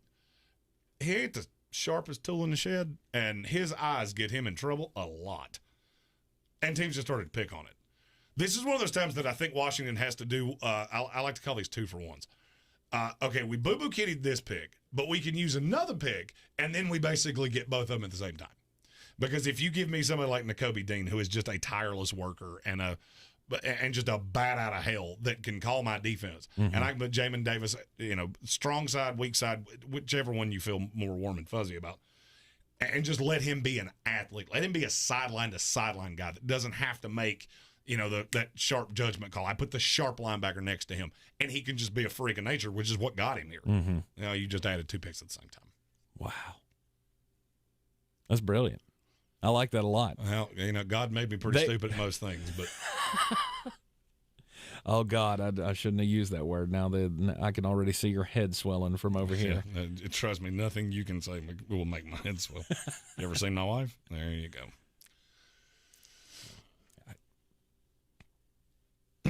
Yep. Yeah. Not going to do that. Yeah. Not going to do that. Washington with the money to spend. They've got holes to fill. And what about their secondary? I mean, that needs to be a focus in the offseason, correct? You're going to have to be a little more narrow than that. Cornerback. I would like to see them make additions. To me, that's not one of their biggest needs. I mean, you've already spent money there. So, and it's money that you're, by hook or by crook, you're kind of stuck with. And if you look at their cap sheet, Landon Collins is going nowhere. And he was fine. You just have to know the role. Kendall Fuller. I don't mind Kendall Fuller. I don't like Jack Del Rio. So in terms of talent, you're not going to get better talent in the building. I think the problem is who's putting the talent where. It appears that nothing's going to change there. Mm-hmm. So I think you're pissing in a well thinking that you're going to get Benjamin St. Just. It's a guy I didn't talk about yet that I absolutely loved last year. Right. I think some of it needs to develop. I think it needs to be coordinated better. But I think they're fine there. If I was grading the three biggest needs of the Washington football team, quarterback's 1, 2, and 4. Linebackers probably 3, and I would say if Brandon Sheriff leaves, you're going to have to replace him one or the other. Mm-hmm. Because that's going to really put that tackle problem under the microscope without him. Yeah, I was going to say they do have a tackle problem as 100%. Well. So, and it will put that under the microscope. Because they got Charles Leno. Yeah. And Charles Leno's fine. You like him? I mean, he's fine. I'm not jumping up and down about it. Right. I was talking about on the other side. So, I mean, and Leno's committed. So Leno's going to be the left tackle. The question is going to be the right tackle. And if you take Sheriff away, that is going to really put that under a microscope. Yep. Absolutely. All right, let's now go to the NFC North and talk about the Detroit Lions, the old kneecap chewers themselves. We've already talked about their eyes are on the draft, and will they take a quarterback? That's their number one need. You think quarterback's their number one need? I think so. No, talent is this team's number one need. Just and wherever you can get it. See, this is one of those things that where I fall on the wrong side of fans. Fans look at Jared Goff and go, well, he was so bad at quarterback. I got news for you. You could have Joe Montana backed up by Steve Young, and with the talent that you have on that team, they would have looked like shit. Right. So why are you going to throw a rookie into that? It doesn't make any sense. Don't you need to start the process, though, of getting the guy who's going to be the guy after Jared Goff? Why? So you start the rookie clock on them for them to sit around with their thumb in their ass? Best case scenario, where does Detroit pick next year? Best case. 6. There you go. Why would you not start the clock next year in what's going to be a better quarterback class? Mm. There's only been one this bad in my lifetime. So, I mean, yeah, do I see it right now? No. Did I see Joe Burrow a year before he? No. And neither did anybody else. So, to me, I see everybody say, oh, they're going to start the quarterback clock. Why? All that does is take a year of cost control away from you on a team that if your rookie plays, you're doing it wrong. Mm-hmm. How many positions do you actually think the Lions have solidified right now? Solidified? Because I counted it off. I don't know. 4 of them? 4. Amon-Ra St. Brown is 1. You're just Sewell talking about 1. straight players. I thought you were talking about position groups. I'm talking about how many of your 22 starters, when this team doesn't suck donkey nuts, is that player on your team right now? Yeah. DeAndre 4. Swift. Yeah, that was one of them. Uh-huh. And it was a DeAndre Swift, Jamal Williams. And I'd say Romeo Okwara. You got him under contract. I'm not sure he'll be around that long. You're a year away from being a year away. Mm-hmm. This was a 3-year fix. You just did everything in the first year you're supposed to. Just stay on the course. Right. And I do not envision them taking a quarterback. Okay. I have them taking Aiden Hutchinson at 2. Right. And I think that he fits the personality of that team. He fits everything. And the good thing about Aiden Hutchinson, there's damn near no way he busts. I've said this about Hutchinson 8 times. Worst case scenario, he's a solid stand-up double that starts on this team for 10 years. In terms of guys that you're going to lose, not applicable. Oh, we're going to lose Khalif Raymond. Oh, shit. Where are you going to replace a slot receiver with bad hands? Or better yet, how are we possibly going to re-sign him? Because I would say that he did enough this year to get another look in that with that team. I'd give you $2 million. Yeah. For you to be my kick returner and damn near nothing else. I mean, I don't know that the market's going to be any higher than that on him. And you would be shocked. You would be shocked how many bad contracts. The other thing that you really have to analyze with the Lions, you remember that thing I said about cap ledgers with the Chargers where theirs is just a thing of beauty? Yes. The Lions looks like it was Vietnam circa like 1971. Okay. It's just devastation. I have never seen a team this bad that has this many bad contracts, Romeo Cuaro included. It's just not good. That's the other part of this, is there's some of this shit that you just can't get out of. You've done so many things trying to, Matt Patricia, just put shit in here to make this look like a half-assed decent franchise. It ain't good. And so you need to clear the decks here. You can throw, Malik Willis into this all you want to. I promise you he will be a disaster. You put Malik Willis behind this team, he's going to be an abject disaster. So no, I have him using that first pick on Aiden Hutchinson. I did have them taking Malik Willis. I don't now. Yeah. Because it just doesn't make any sense.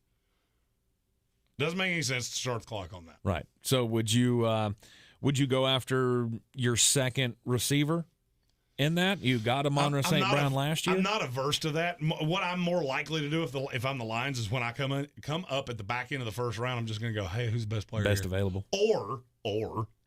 This to me is a markedly better idea.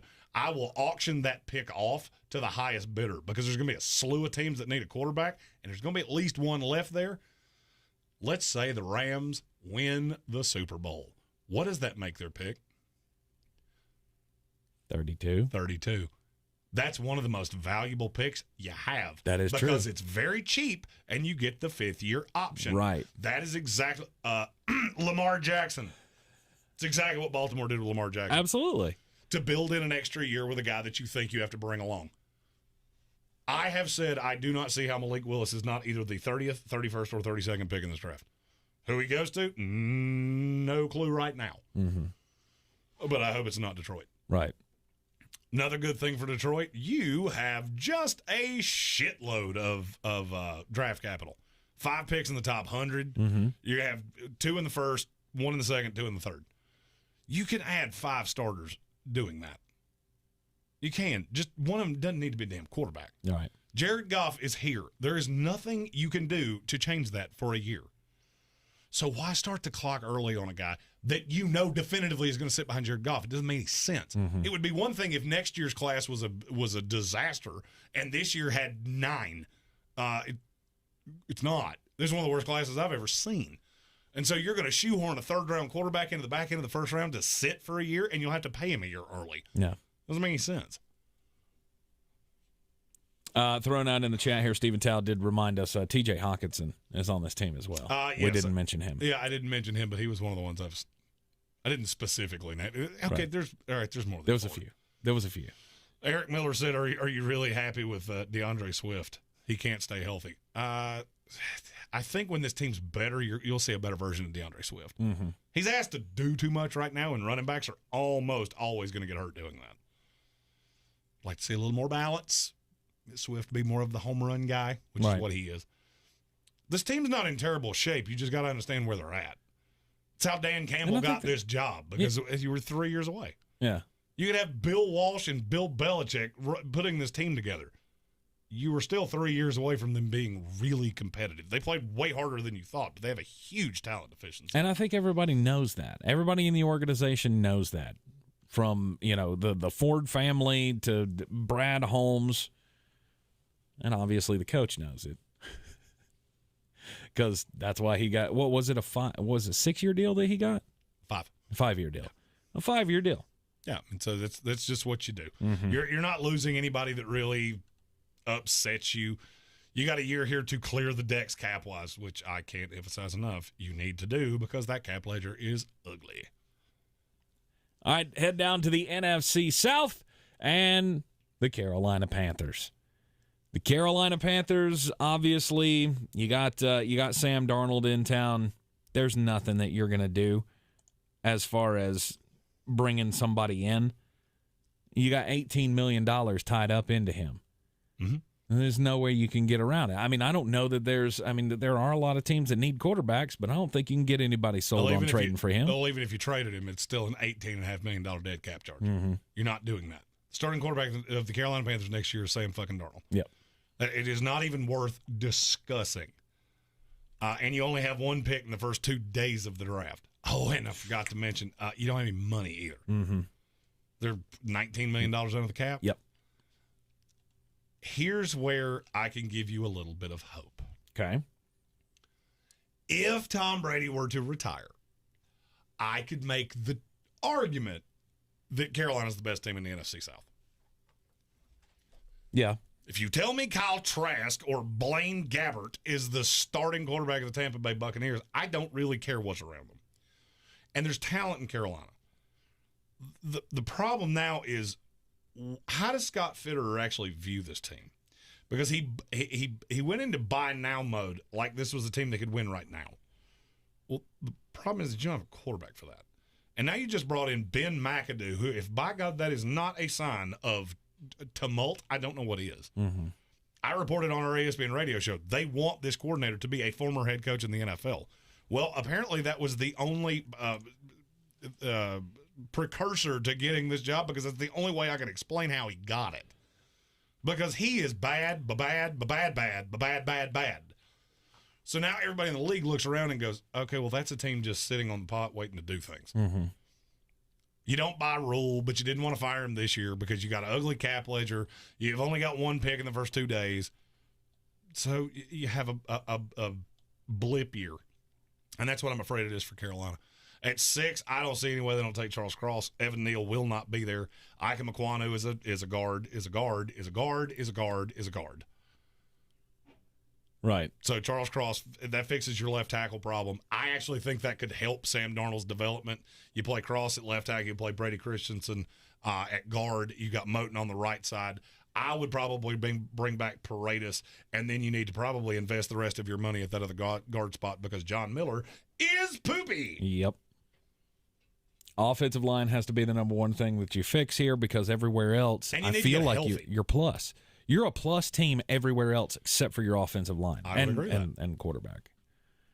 But you can. Sam Darnold had the best 4-game stretch I've ever seen a Carolina Panther quarterback have. Yes. Don't give me Cam Newton. Don't give me Cam Newton. Sam Darnold was better as a quarterback for 4 games than any quarterback in Carolina Panthers history. Mm-hmm. It's not even close. Yeah. And then everybody, he just okay, well, we'll have it in those 4 games. Because guess what? They weren't all against shit. Mm-hmm. One of them was against the New Orleans Saints. Protect your quarterback. Give some running lanes for your running back that you're paying too much. They have weapons. They need to have another running back. I don't believe that it's Chuba Hubbard. I would like to see a slight investment in taking the workload off of him. But you've drafted well. I think you've hit on a slew. J.C. Horn. J.C. Horn's very, very good. Mm-hmm. And you got Horn. C.J. Henderson. Yeah. You're still iffy on that? I am. There's some good, but you got a lot of young players, a very young defense. If the defense develops a year, you add the left tackle, all of a sudden, all you need is a Brady retirement. Now, if Brady comes back, well, sorry, you're fucked by the fickle finger there. I would still say you're better than the Saints, and I would say you're probably better than the Falcons, but that's just because they're in quicksand. Yeah, I would agree. So just don't overreact. And I have to tell this to Panthers fans all the time. Stop trying to jump in line. All right, this is a team that you're doing everything the right way, but you're wanting to shoehorn some quarterback in here. You ain't that good yet. And your cap ledger needs to be. So, Deshaun Watson, stop. Mm-hmm. Just stop with that. Behind that offensive line, he's going to be Deshaun Watson in Houston. Yep. Running for his life, praying to God somebody doesn't land on his leg. How many games did he win his last year? There you go. 4.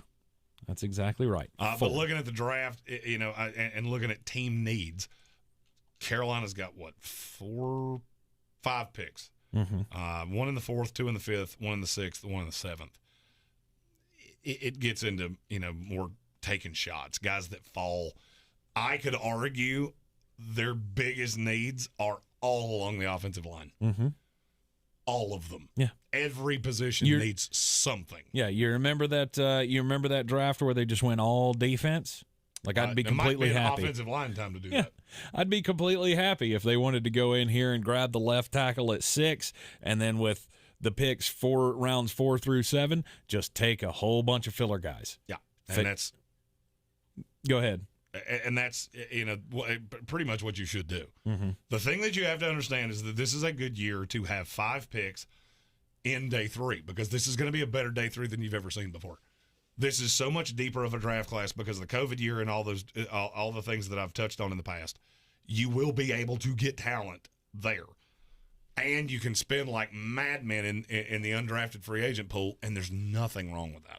And lastly, let's go over to the NFC West, the Arizona Cardinals. Cliff Kingsbury turning things around there. I think he might be convincing Jeremy that he's a good coach. No, Cliff Kingsbury, not even close. No. Not even close. You don't give him any credit. What a disappointing finish. What a lackluster, just Peter in the punch bowl into that year that was. Right. Obviously, you've got a lot of stars on this team, young talent on the team. And you're just so damn old.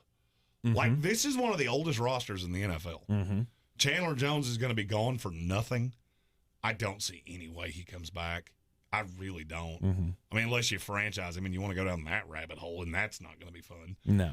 I would say they bring back Zach Ertz. The A.J. Greene experiment was pretty much a flop. But other than that, you're not – I mean, yeah, I don't love that I'm losing Christian Kirk. But what are you going to do? How are you going to make the room for him? Well, I mean, I'm sure you've got things that you can restructure, but is Christian Kirk really worth that? Now, you're going to have to restructure things anyway because you get $6 million going into next year. Yeah. I mean, there's a lot of things that – and this team is set up to kick some of those cans down the road, which I think you should do. I mean, at this point, Kyler Murray's only making about $11 million. So your window is right now. And you can be older. They've got a slew of draft picks. I'm afraid that the Cardinals are going to be one of those teams that just lives in purgatory. Oh, cool. Because be really honest with yourself.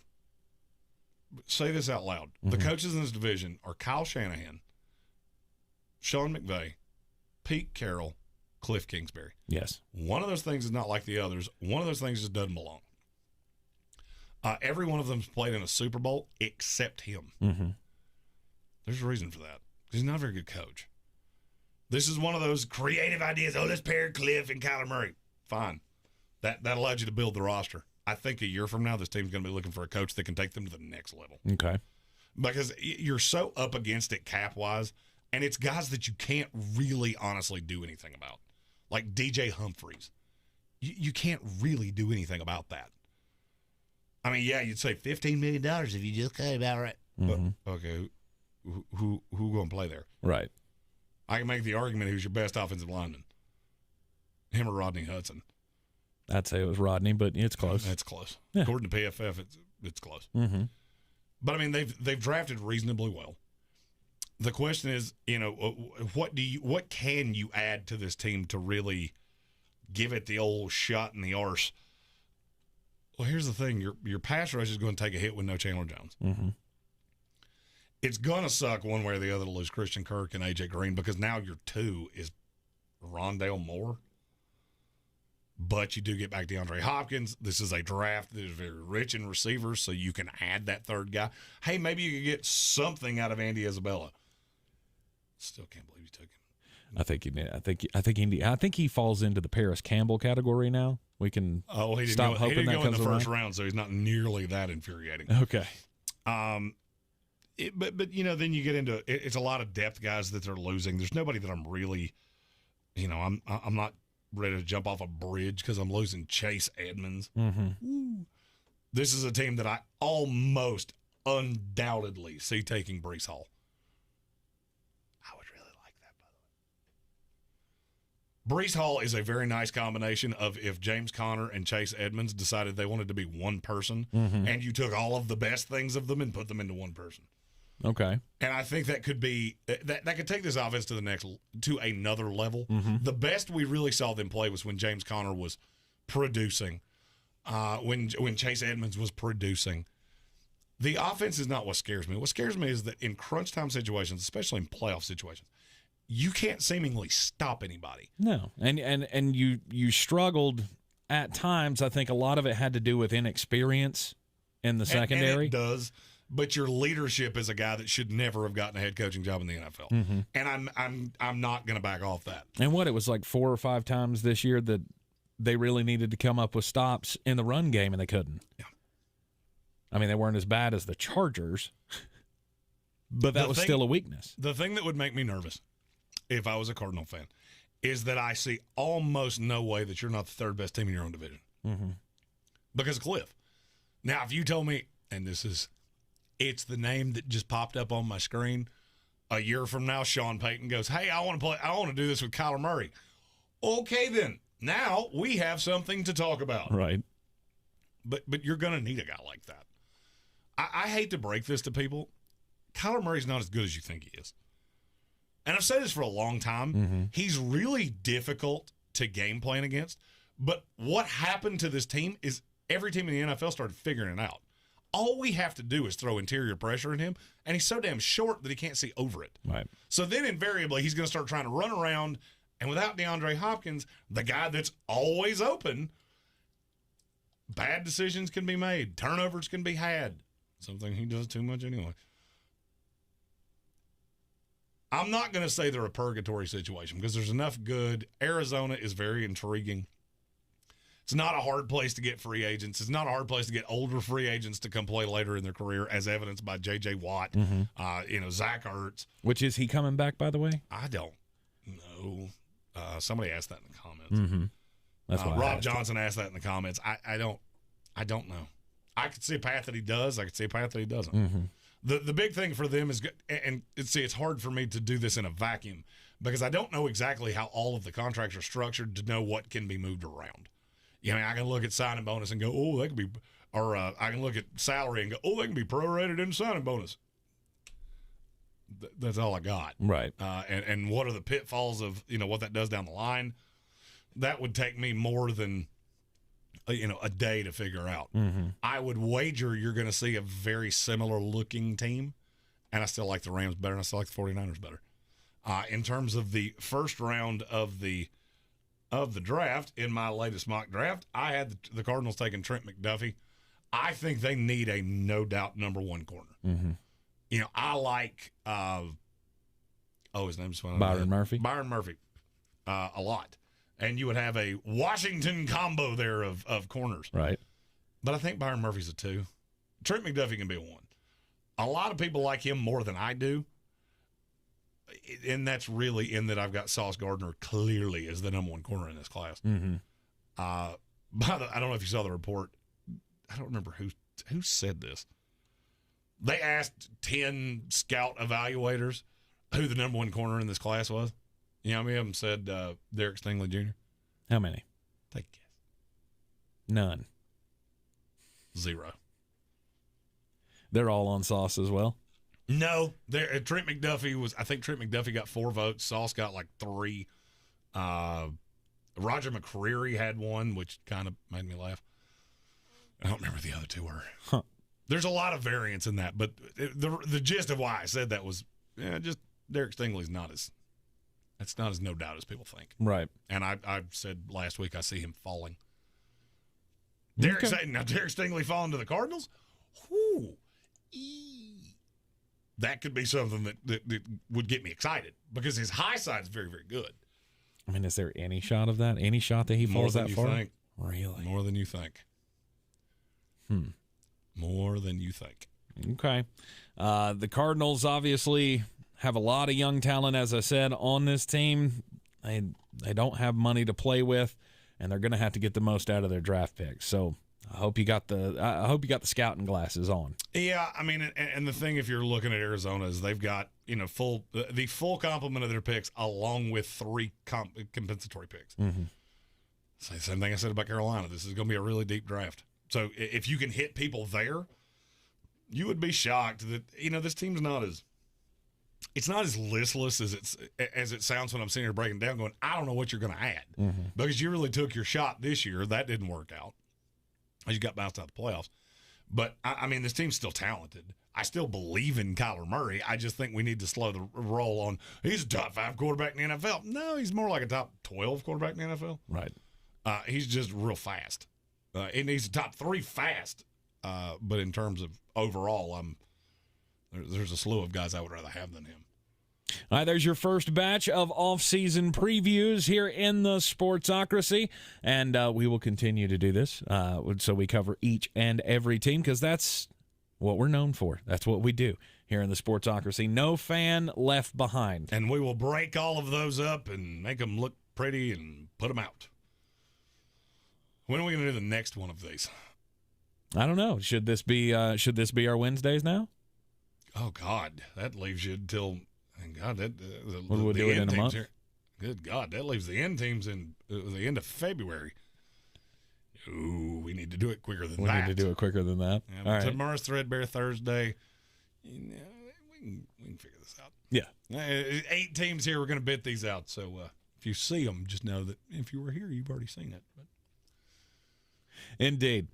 We will, like I said, we will get to each and every team here in the Sportsocracy. Don't forget to hit that like button, share, follow, all that good stuff. We will see you back here tomorrow at 3 on the YouTube channel and, of course, on ESPN Asheville, 92.9 FM, 880 AM, and 1400. Tank Spencer, Jeremy Greene in the Wicked Weed studio. We will see you next time.